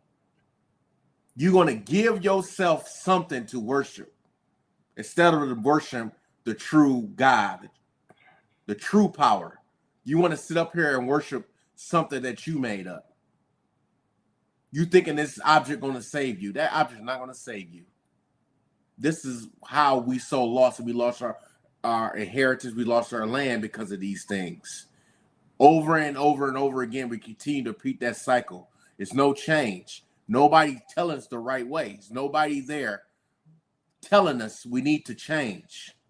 But now it's high time that our people, it's camps out there day in and day out, just like you mentioned earlier. They're making videos out there in the highways and byways trying to teach our people to wake up, but they don't want to listen. They love their uncleanness. They don't want change. They want to stay down and out because they love it. They want to lay in their own filth. That's why he said, why would a dog go back to his own vomit? Because they love it. They don't want to change. They want to. They love it so bad. They try to drag in so many other people with them. Just when you go back to Lazarus and the rich man, can I get a little tip? I mean, no. When I came to you to give you the knowledge and understanding, you should have listened. Don't wait until it's too late. Team. Wherefore Yahweh also gave them up to uncleanness through the lust of their own hearts, to dishonor their own bodies between themselves, who changed the truth of Yahweh into a lie, and worship and serve the creature more than the Creator, who is blessed forever. Amen. For this cause Yahweh gave them up unto vile affections, for even their women did change the natural use into that which is against nature. So look what our women doing. They changed themselves. They want to be men now. This is how lost our people is. I was born a woman, but I want to be a man. But your pastors won't tell you what you're doing is wrong, because you have the main person up there in the choir. He like men. You don't say that to him because he bringing people in. You supposed to correct that person and tell them you burning your own lust, like Paul saying you burning your own lust, and you ain't supposed to be doing that. You going against what Yahweh told you to do. You up here is laying with another man. You laying with another woman. You're not supposed to be doing that. How can you serve the Most High God doing that? How can you bring forth fruit if you're doing that? I didn't bring you into this world to do that. I brought you into this world to be fruitful and multiply. Be amongst a man with a woman and a woman with a man. Not what's going on today's time, because this month is that dumb fruity month. Yeah. If you go downtown Detroit, you're going to be like, man, what the heck am I at? Sodom and Gomorrah. Yep. You went back to the timeline of Sodom and Gomorrah. Yep, we doing that. Back in the day, I heard from this devil I work with. He said back in the day, for the ones that came out gay, they put them in mental institutions. If back in the day, when you say you was gay, they locking you up, think you mentally something wrong with you. Now they don't care. It's just all out in the open. And nobody sees nothing wrong with that. That's insanity. You lost. You was a lost people to condone and congratulate them people for doing that. Hey, even way back in the days. Oh, you need put to death. Yeah, you can put to death. The Bible, shoot, you be put to death. Let the Most High have it the way He wanted to have it for Israel to rule. You be put to death. Simple as that. We hear the head rock. God. All right. Verse 27. And likewise also the men, leaving the natural use of the woman, burn in their lust one toward another, men with men, working that which is unseemly, and receiving in themselves that recompense of their error which was meet. And even as they did not like to retain Yahweh in their knowledge, Yahweh gave them over to a reprobate mind to do those things which are not convenient. He gave you over to that bias. You want to do it? Okay, there you go. Continue letting your folly. Because you don't want to change, I'm not going to stop it. Because your destruction is going to kill you. Because you're going to run back to me before I need you. And that's what it is. When you go back and read Proverbs 1, he's laughing at your calamity when you come back to crying to him. Because he's looking at you. You didn't follow after me. Why is you calling on me? Continue to be the worldly.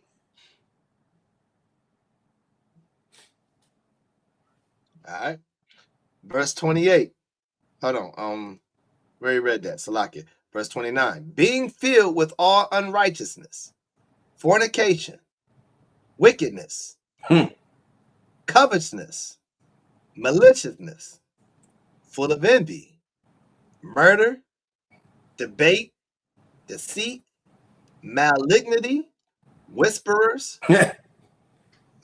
backbiters, haters of Yahweh, despiteful, proud, boasters, inventors of evil things, disobedient to parents, without understanding, covenant breakers, without natural affection, implacable, unmerciful, who knowing the judgment of Yahweh, that they which commit such things are worthy of death, not only do the same, but have pleasure in them that do them. See, all the stuff he just mentioned, that's what we're doing.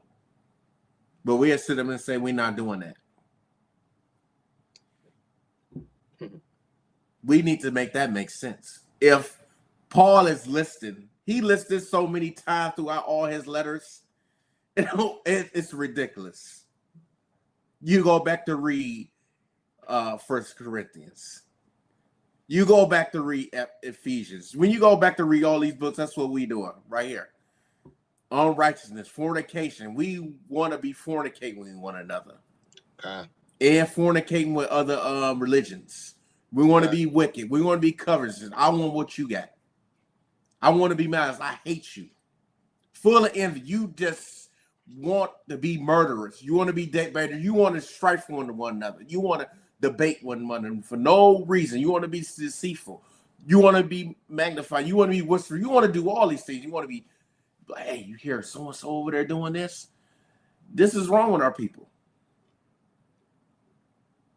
We hate one another. And thinking that all this, what we just listed and read, is cool.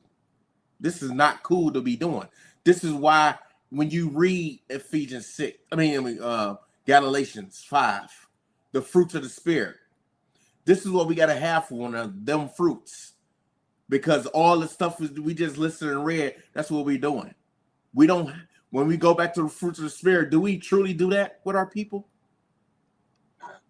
Or we truly do what we read that's right here. We be backbiters. We haters of God. Because nowadays we hate God. Our people hate God because they're not keeping his commandments. You hate them. Despiteful. You're proud. You're boasters. This is what's going on. You cannot tell me when you read this is not our people. Because they are boasting a minute. Oh, I slept with her. Oh, I slept with him. You see me do that? We sure do. Being proud. You can't tell me nothing. Inventors of evil things. You're going to invent something to do evil. Just like, I think it's in Proverbs where he said when you go back to reference to lady, you sit and wait for somebody to destroy them. That's what we do. And the Most High God said, do not follow a crowd to do evil. But we'll do that.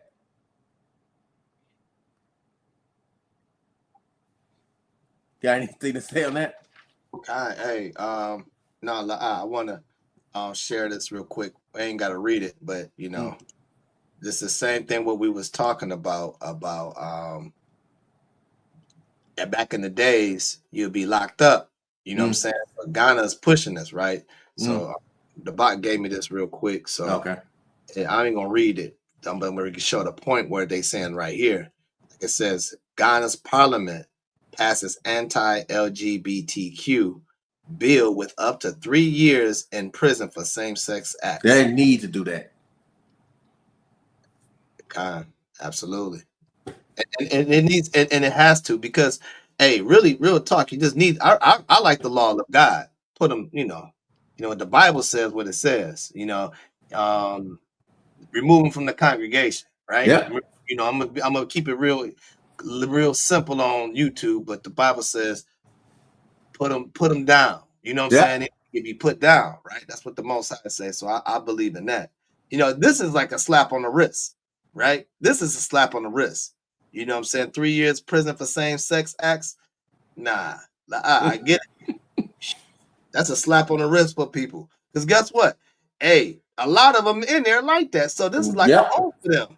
You're like, oh, this is a good place to be. You know what I'm saying? So, hey, they need the other thing. They need the real judgment. Yeah, come swiftly on them. Give me Jeremiah 17:4. Jeremiah 17:4. Yep. All right. It's the book of Jeremiah, chapter 17 and verse 4. And thou, even thyself, shall discontinue from thine heritage that I gave thee, and I will cause thee to serve thine enemies in the land which thou knowest not. For ye have kindled a fire in my anger, which shall burn forever. See, right there. We discontinued for our heritage. We don't know who he is. We need to be taught who we are. But we don't want to hear that. We want to continue that history, what America told us who he is. You ain't nothing going to be a nigga. A black nigga, that's all you is. You ain't going to be nothing. If you do decide to get up high, because I allow you to. This is what we taught on a day-to-day basis. But what we don't want to hear the real truth when it comes out. This is why it's written also in Proverbs, the wisdom cry out in the streets, but anybody listening. Our people don't want to hear it. We talking to the wind, but that wind gonna pick somebody ear. They gonna hear what's going on. But some of our people, we just destroy. We don't want to hear it. Because we love to sin. We don't want change. Give me 2 Corinthians 4, verses 3 to 4.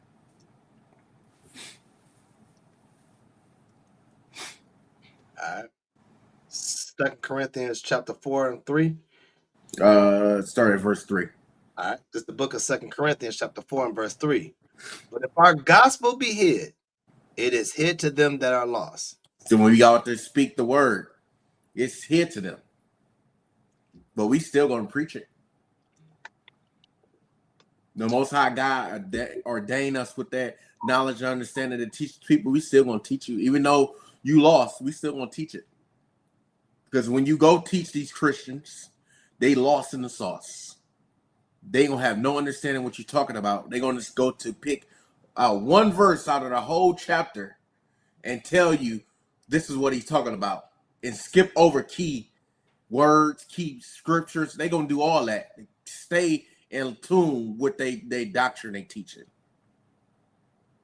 This is the crazy thing about that. If we out there trying to teach you, listen, because you lost right now. Because if you knew who you are, you wouldn't be out here in these streets doing what you're doing.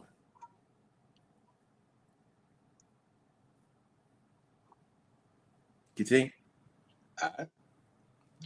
Verse 4. In whom the God of this world have blinded the minds of them, which believe not, lest the light of the glorious gospel of Christ, who is the image of power, should shine unto them. So again, Yahweh Shai is showing his glory for you to wake up, to get the understanding who he died for. He died for you to get it right because he knew how wicked your butt is. Because when you read again, like you bring out earlier, Mike Allen, with the sacrifices, Most High God is tired of them sacrifices. Because you already knew in your mind you about to go sin. You already had your sin lined up, or I mean your sacrifice already lined up because you know you're gonna go sin. He told you over and over again, I hate this. If you know not to do it, why you continue to do it? We need to renew ourselves, renew our minds. Because right now, our people don't want that. Because they're going to continue to stay blind if they continue to go down the path they're going. And that's a sad thing, that you like the blindness instead of the light so you can see where you're going. That's what I don't understand. Once you get the knowledge of understanding who you are, you stay in it. Because once you dim your light, you go back into the world. Now you back lost in the sauce again. You don't know where you're going. You tripping over your feet. You putting stumbling blocks in front of your own self. We need to stop doing this and wake up. Because it's time to wake up, people. Because the Most High God, Yahweh's word is getting pushed on a day-to-day basis, and we sit up here and block our ears from hearing it.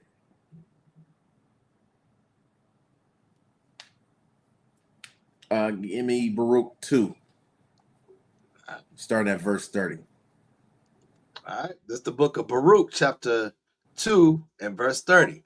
For I knew that they would not hear me, because it is a stiff-necked people. But in the land of their captivities, they shall remember themselves. So he's telling us, he know already we ain't gonna get hurt. He ain't here. We ain't not gonna hear his word because we stiff-necked people. We want to hear our own way.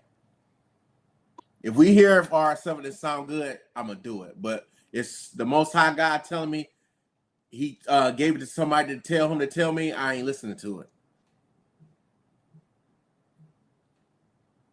Continue. Verse 31. And shall know that I am the Lord their power, for I will give them an heart and ears to hear, and they shall praise me in the land of their captivity, and think upon my name. So in right now, our captivity, we should be praising him. Okay. Because he still gave us the opportunity to live. He gave us air in our lungs to breathe. He's still waking you up. You should still praise him. Like, he's still waking you up. He's still giving you time to repent. He's giving you a reason to come back to him. He's giving you time. Come on, my people. Get out of this world. Take on the Father again. He's calling you. See? And return from their stiff neck and from their wicked deeds, for they shall remember the way of their fathers, which sinned before the Lord. He's going to show us all these things. When you read Romans 15, this book is it's for our learning. You're going to see what our forefathers did towards the Most High God, our foremothers. You're going to see what they did. That should be a wake-up call for us. Our forefathers and foremothers did that. And they went to captivity. That should be a wake-up call for our people to get the realization that our people back then was lost, and they lost to today. We should read these scriptures that come back to the fullness that my forefathers and foremothers was wicked, and I'm more wicked than them. I need to change now since I know who I am.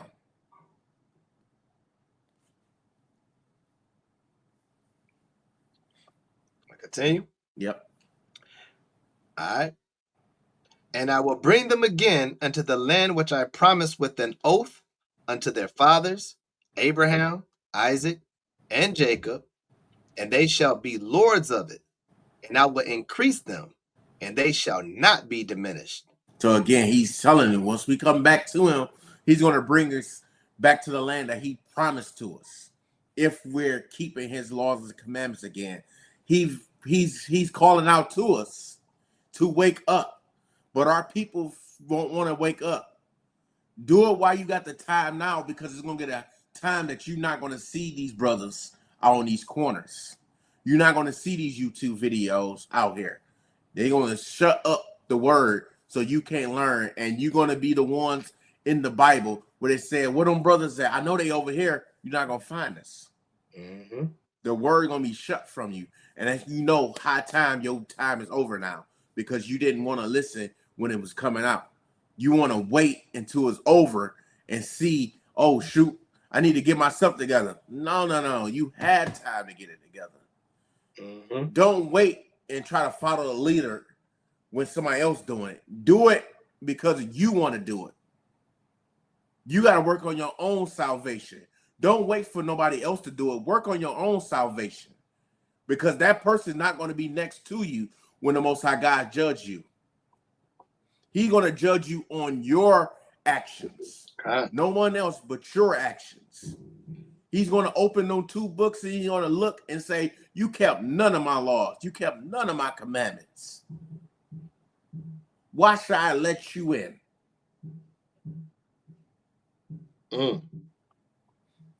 Continue. Verse 35, and I will make an everlasting covenant with them to be their power, and they shall be my people, and I will no more drive my people of Israel out of the land that I have given them. He's telling us right there, he's going to make another covenant when you go back to Jeremiah 31:31.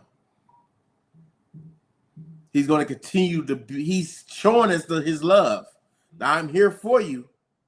I didn't forsake you. I just put punishment on you so you can remember who you are. He did not leave us alone. Because some people, when you go out there, they atheists, they don't believe in the Most High God. Or they don't believe the Most High God is doing this to them. Oh, he's not doing this to me. Yes, he is. God. Because when you go back, he's a man of war. You ain't going to tell the Most High God what he's not going to do. He said he create the light and the dark. So you telling him what you not going to do? What he not going to do to you? He can set you up right for an example to make you fall, to humble yourself. That's a key thing. We need to humble ourselves, because a lot of our people don't want to humble themselves. God. They too high mighty. Like, I ain't doing that. Unless they come to me, I'll listen. No, you got to come to the Most High God. He's calling you. Don't sit up there and let your pride get you killed.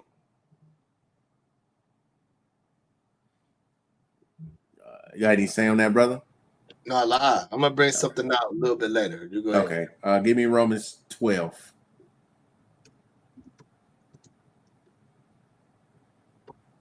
Starting at verse 2. All right. No, wait. Give me one. Start one. Okay. All right. This is the book of Romans, chapter 12 and verse 1. I beseech you, therefore, brethren, by the mercies of Yahweh, that ye present your bodies a living sacrifice, holy, acceptable unto Yahweh, which is your reasonable service. This whole is Paul explaining. This is what we're supposed to be doing. Give our bodies a living sacrifice. We're supposed to sacrifice our life, our bodies, to the Most High God to get cleansed, to come back to Him. This is what we're supposed to be doing. He set these camps and these elders and everything out here to show us how to cleanse ourselves, so we can be able to be acceptable to come back to Him. This is why it's order, it's structure, so we know when not to fall, when we fall off the deep end, we not to come back. Team. And be not conformed to this world. Be not conformed to this world. Stop doing these worldly things. All right. But be ye transformed by the renewing of your mind. Read that again. But be ye transformed by the renewing of your mind. You got to get all that garbage out your mind, what you learn. When you come to serve the Most High God, like Yahweh Shah said, you got to come to him as a child. Not as a literal child, but come as the mindset of a child written to learn. Because you come to the mindset full of that garbage, you're not going to learn nothing. You're not going to renew your mind. You're going to tell the people that's teaching you, oh, I already know that already. You can't teach me nothing. Okay. All right. That ye may prove what is that good and acceptable and perfect will of Yahweh. Continue. Yep, give it 3. For I say, through the grace given unto me, to every man that is among you, not to think of himself more highly than he ought to think. So right there. Don't think of yourself as highly. Just because you know a little something, don't think that you can't be taught something. Just go for the also the brothers that's in the truth. Just because you've been in the truth for 10, 20, 30 plus years, don't thinking that you can't learn nothing. Okay. Because the Most High will humble you to show you that you can still learn something. Okay. Because the world revolves every day and something always come up that you didn't know about. So again, get off that high horse.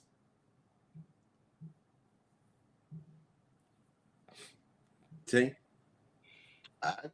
But to think soberly, according as Yahweh have dealt to every man the measure of faith. So we got to think soberly. We can't be out here be ruthless with our people. We got to be delicate with our people because they're lost people. Their mind is not structured right. Any wrong word could set them off. So that Christ was here as a lamb, speaking to our people, giving them understanding what you're not supposed to be doing. This is how we got to be doing our people. Again, like I said again, with Paul, where he said with the fruits of the Spirit, we got to be this way with our people. Because our people went through so much torment, they don't know how to really accept the Most High God. They don't know where even to start to learn about the Most High God. This is why the prophets is set up, so we can teach them, to show them the right path to go down. Again, my people, we are not out there to yell at people. Even though to the people that we out there yelling and everything, you come to talk to us, we going to talk to you one-on-one. So you get the understanding who you are. We yell out there so people can hear us. We are mighty men out there. We put our life on line when we go out there to teach y'all. Y'all have no understanding of that. Y'all don't even put that in your mind. They don't even cross your mind probably. That we're putting our own lives on the line to come out there to teach y'all. We don't think like y'all will think. Because your leaders won't, you have no leaders of this day of time in the black community will go out there and teach the people. Name me one black leader right now was going out there to teach the people. You have none. Because once you get a black leader, they're going to shut him down. Okay. Only black leader that you have there is talking against the Israelites. You have none. That means something to our people, that we have nobody to follow you. I mean, nobody to lead us out, give us a right mindset. That should be something. We need to stop and get out of that Western mindset that thinking somebody's going to come rescue us. There's nobody come to get you, but you need to come back to the Most High God. That's the one going to save you. Give me Deuteronomy. This is my last one. Deuteronomy 30. Starting at verse 1. All right. It's the book of Deuteronomy, chapter 30, starting at verse 1. And it shall come to pass, when all these things are come upon thee, the blessing and the curse, which I have set before thee, and thou shalt call them to mind among all the nations, for the Lord thy power hath driven thee. So right there, he's just giving the explanation when he gave us in Deuteronomy 28, the curses, the blessing and the curses that put on our mind. If we follow after him, we're going to have these blessings. If we fail to follow him, we're going to have these curses. He's telling us, he's giving a refresher, like, remember what I told you. Okay. And it shall come to pass, when all these things come upon thee, the blessing and the curse, which I have set before thee, and thou shalt call them to mind among all the nations, whither the Lord thy power hath driven thee, and shalt return unto the Lord thy power, and shalt obey his voice according to all that I command thee this day, thou and thy children, with all thy heart and with all thy soul. Then then the Lord thy power will turn thy captivity and have compassion upon thee, and will return and gather thee from all the nations, whither the Lord thy power hath scattered thee. Boom. That's what we're supposed to be doing. Obeying the Most High God so he can deliver you out of this captivity. Because he's the only one who's going to save you from this. He's the one that's showing compassion towards you once you come back to him. No one else but him. He scattered us for a reason. He scattered us to get our act together. If you don't get your act together, I'm going to do this to you. Until you get the realization what is going on. Until then, you're going to lose your inheritance. You're going to lose your land. You're going to lose your dignity. You're going to lose your mind. You're going to lose everything. Until you realize what you did. Once you come back to remembrance who you are, start following after him, all things going to come to you. Because once you read this whole chapter of this, you're going to see all the good things will happen to us if we just continue to follow after him. That's the things that get skipped over when you go to your churches. They're going to give you bits and pieces, something to keep you entertained and attracted in there, and that's it. Don't make no sense. Okay. That's it, brother. You got something? Well said. I'm gonna leave it with this with you, because what you did, what you just brought out, this came to mind. I was gonna go to another chapter, but this came to my mind when we read verse 3, when it says that then the Lord thy God will turn thy captivity and have compassion upon thee, and will return and gather thee from all the nations where the Lord thy power hath scattered thee. So on a beautiful note, right? Let me get Revelations, verse 21. We're gonna start at verse 1, right? Because once we get up out of this place, right? When we get back into the covenant, which is our inheritance, when we get back to that, this is what we're going to be doing, right? So it's a temporary loss for right now, right? We temporarily losing, but we're winning in spirit, right? We may be losing in the flesh because we hate it everywhere, but we're winning in the spirit. So understand, when we're here where we at right now, brothers and sisters, stay in this truth, because this is why we're in it, because we're working to get to this place right here. Let me start at verse 1, bro. And I saw a new heaven and a new earth. Right? That new heaven is new rulership, right? We're going to be now, since we got our inheritance back, We're going to be back and ruling, right? Since we understand the law, statutes, and commandments, and remember what the scripture says, that we ain't going to never have to teach another brother. We just going to have it locked in our minds, right? So we're going to be glory. We're going to be considered as a royal people, right? That's going to be the new heaven and new earth. Go ahead. For the first heaven and the first earth were passed away, and there was no more sea. Right. So this is the first heaven and the first earth, right? This right here, right? That Esau's ruling in is going to pass away. And there was no more sea, meaning there's no more wars, right? The seas is a representation of a people sometimes in the Bible, right? So it's no more wars, right? Ain't no more war going on, right? Go ahead. And I, John, saw the holy city, Right. New Jerusalem. Right. We're considered the holy people. We the holy city, right? Go ahead. The New Jerusalem coming down from God out of heaven, prepared as a bride of heart for her husband. Right. So this is the kingdom. This is the Israelites in rulership, right? Now we got the rulership right now. This is what we've been waiting for. We've been going through all this hardship, all this dislike, and all this abominable things, all this hate committee that they push on the Israelites. And now we're finally here, right? Like if you really can spiritually vision it, this is what we hope that we see this, right? Because not everybody's going to make it.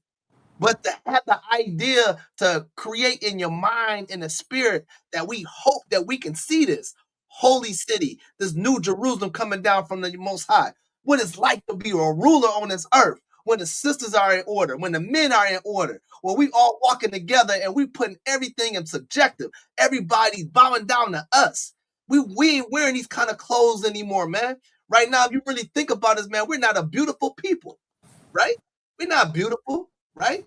We don't know what it's like to be really beautiful. We don't know that new glow. We don't know that spiritual outfit we're going to be wearing. We don't know about what the fringes really going to really look like on our garments. We don't know what these crowns on our heads going to look like and the tiaras on these women.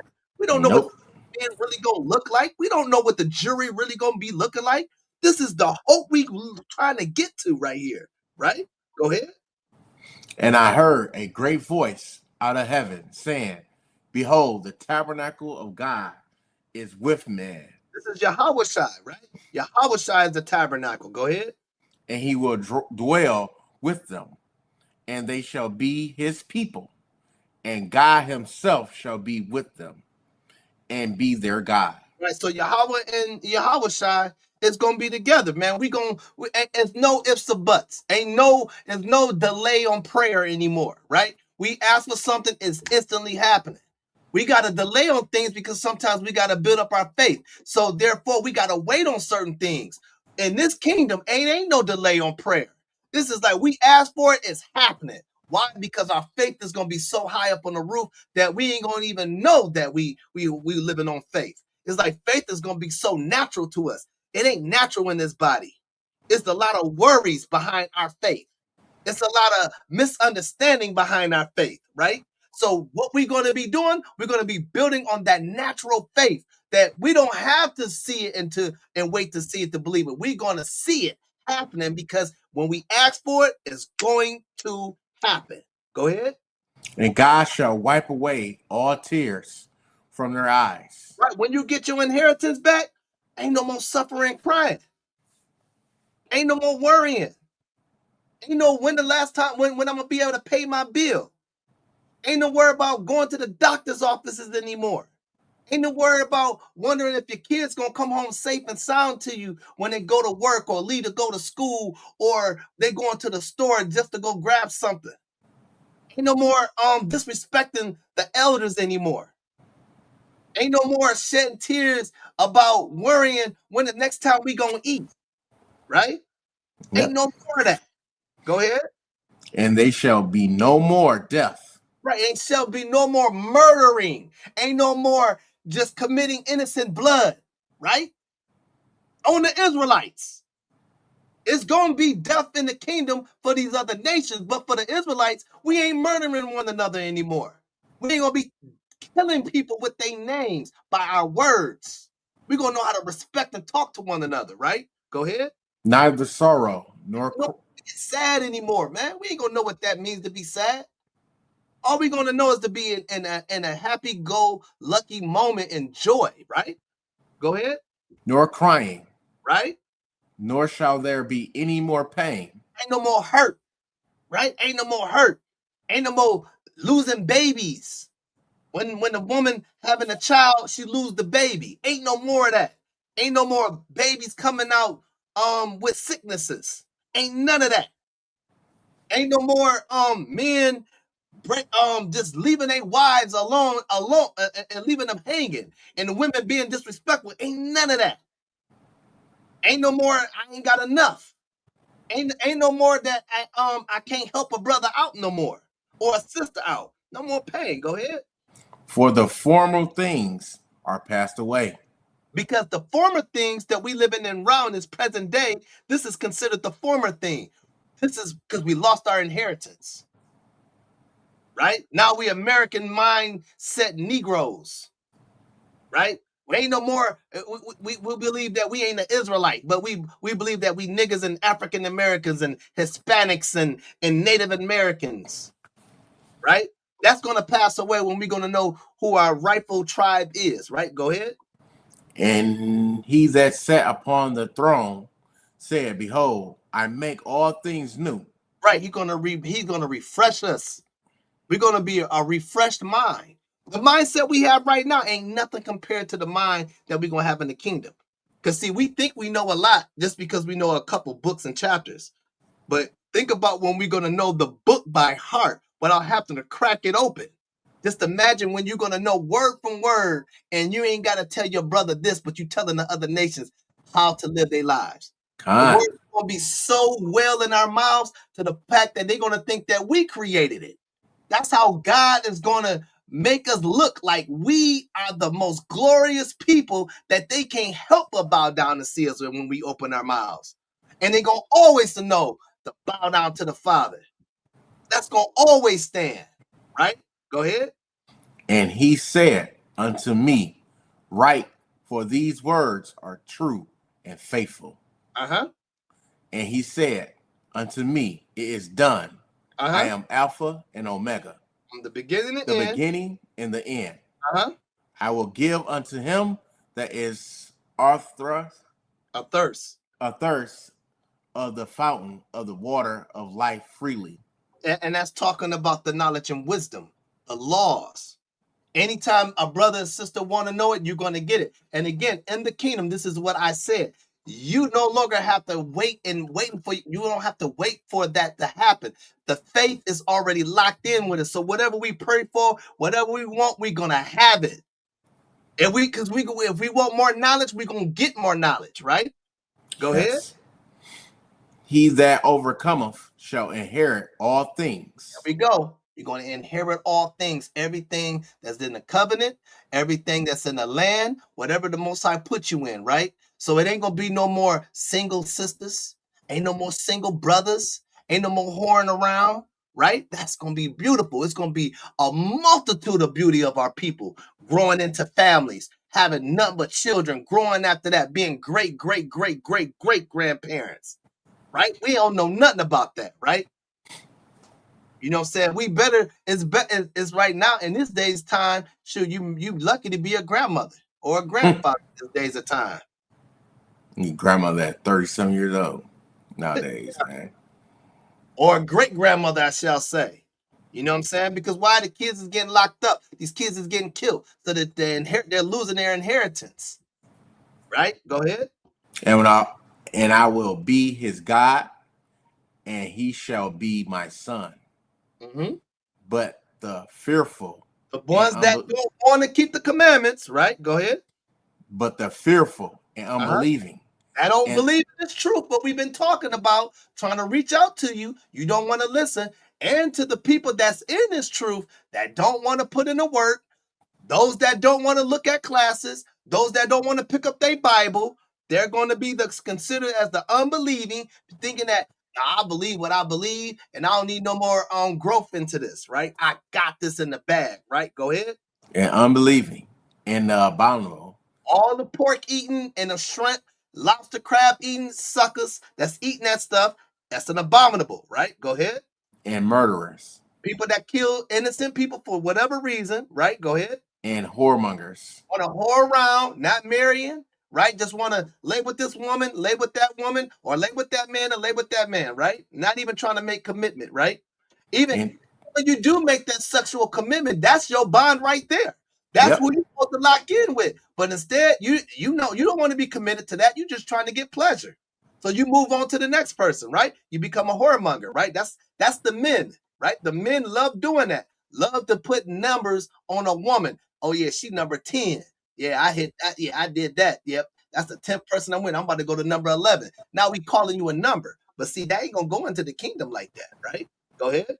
And sorcerers. Like I said earlier, the music, right? That's full of witchcraft and sorcery. Constantly hearing the songs over and over and over that's playing in your head, and then you start acting on that, right? Go ahead. And idolaters. Right. Constantly worshiping other gods or devices. Go ahead. And all liars. Liars, right? That Israel's a bunch of liars. Can't tell the truth. Nothing. Break a vow quick. Hey, I'll be over there tomorrow. You know good and well you ain't coming tomorrow. Just lying. God. Man, I was gonna come. Yeah. For no apparent reason. We just love lying. Just so we can sound good. And then what we do when we find out you ain't gonna be able to make it, you make that excuse. Man, dog, man, I was knocked out, man. I was busy, man. I was so busy. Man, we come with so much excuses and lies, man. Yep. Ain't gonna be like that in the kingdom, though, right? Because you ain't got time. Ain't no excuses like that. Ain't no more sorrow and weary. You ain't gonna be tired to not to make an excuse to help your brother. Brother need help. Oh man, I got this going. Man, you got a lot of time. You got slaves. Tell the slaves to go do it, and you go and help your neighbor. You ain't got no excuses now. Right? Go ahead. Shall have their part in the lake which burneth with fire and brimstone, which is the second death. Go ahead. So and they down to verse 10. Verse 10. And he carried me away in the spirit to a great and high mountain, and showed me that great city, the holy Jerusalem, descending out of heaven from God. Have you want 11? Yep. Having the glory of God, and her light was like unto a stone, most precious, even like a jasper stone, clear as crystal. And had a wall great and high, and had 12 gates, and the gates 12 angels, and names written thereon, which are the names of the 12 tribes of his children of Israel. Hey, that's our inheritance, the kingdom. This is why we here. This is why we want to be committed to these laws, statutes, and commandments. Because if you can vision that place where we ain't got to worry about bickering and talking bad about our neighbor and just loving one another and have full of richness, have Yahweh there, man, we could pray to the Most High and have that strong connection that we never really felt. You know what I'm saying? Because we feel our connection with God through faith. But when we know, what we see, and what we feel is going to be totally different from having that type of faith. That faith that we're going to have be so high up in the sky that it ain't nothing stopping us. Well, we can have our own food now. We ain't got to worry about them. We ain't got to worry about relying on them to say something to us. They going to be waiting for us to say something to them. During our feast days, ain't got to worry about no Christmas time. Seeing that big depressing time, that Thanksgiving time, that depressing time, that wicked Halloween, that wicked Easter, the wicked birthdays and all that, man, the celebration within itself in Leviticus 23 is going to be the best time where we can enjoy it in our gates. And I land there, brother. No, good one, brother. Good one. Good one. I just pray that that our brothers and sisters that are out there listening, that spread the word. Let your people know that who they are. They need to wake up and come back to the Father, because He's given us opportunity to wake up. Because waking us. If He's waking us every day, why not should we praise Him? He gives us the air to breathe every day, and we should be praising Him. But our people do not. They claim they do, but you don't. Because if you did, you won't be doing the things that you're doing. I hope in this class is edifying for whoever's out there listening. And I'm glad the Most High God gave us the wisdom and understanding to come on this platform to teach the people to wake up. Because, like I said, a lot of our so-called black leaders are not going to come out here to tell our people to stop doing what they're doing. Stop doing the black-on-black crime. Stop selling drugs to your people. Stop whoring around with the people. They're not going to do that. But we will stand up and tell our people you're not supposed to be doing that because you are a holy people. Stop doing what the world tell you to do. Just stop that, because when you go back, way back, you see our people was not doing that until they start throwing drugs in our neighborhood, putting liquor stores in our neighborhood, gangs, all this to break the black family up, because they seen how strong the black family is. So they got to break that thing up. They got to break that unity up because they know how powerful we is together. I'm just hoping that whoever out there that reaches them, that they wake up and listen. God, well, hey, wonderful class, brother. Way to bring it out. Glad, brother, you put it in your spirit. The Most High put in your spirit to go ahead and teach. So, man, hey, all praise to the Most High. And also, prepare for priest class tomorrow. Definitely interesting topic. You know what I'm saying? Definitely something that I'm definitely going to be looking at. You know, it starts at 10 in the morning. Also, you got we got the weekly classes. You got Monday, me, myself, Aura, brother Pelaya, priest Pelaya, and brother Johanna. Definitely bringing something out on Monday. Then Monday night you have the brother, the elder Karab. You know, him and brother Yashawan bringing something out. You know, definitely check in on that. Tuesday, I think it's Sham. Sham brings stuff out on Tuesday. Get ready to check that out. Wednesday class, check out brother Micah Olive from Colorado. And then you got Thursday class, Elder Zahab, then you go back to Detroit. So, hey, even if you're not watching none of our classes, I still say go out there and look and get edified somewhere. Do not just sit around not doing nothing. Get edified by the Most High law, statutes, commandments. So I say this, Kwam Yasharallah, everybody have a great Sabbath. Good class again, Shema Shwan. Way to bring it up. Thank you for being out there with me, man. All praise to the Most High. Shalom, everybody. Shalom. Right now, somebody is hating on you, and me is what we gonna tell them. I'm in a whole different stratosphere. Vision is sharp and my path is clear. On my purpose plus I'm eloquent. Your opinion of me is irrelevant. I'm in a whole different stratosphere. Vision is sharp and the path is clear. On my purpose plus I'm eloquent. Your opinion of me is irrelevant. Does it matter what they say about me? Cause I know God don't play about me.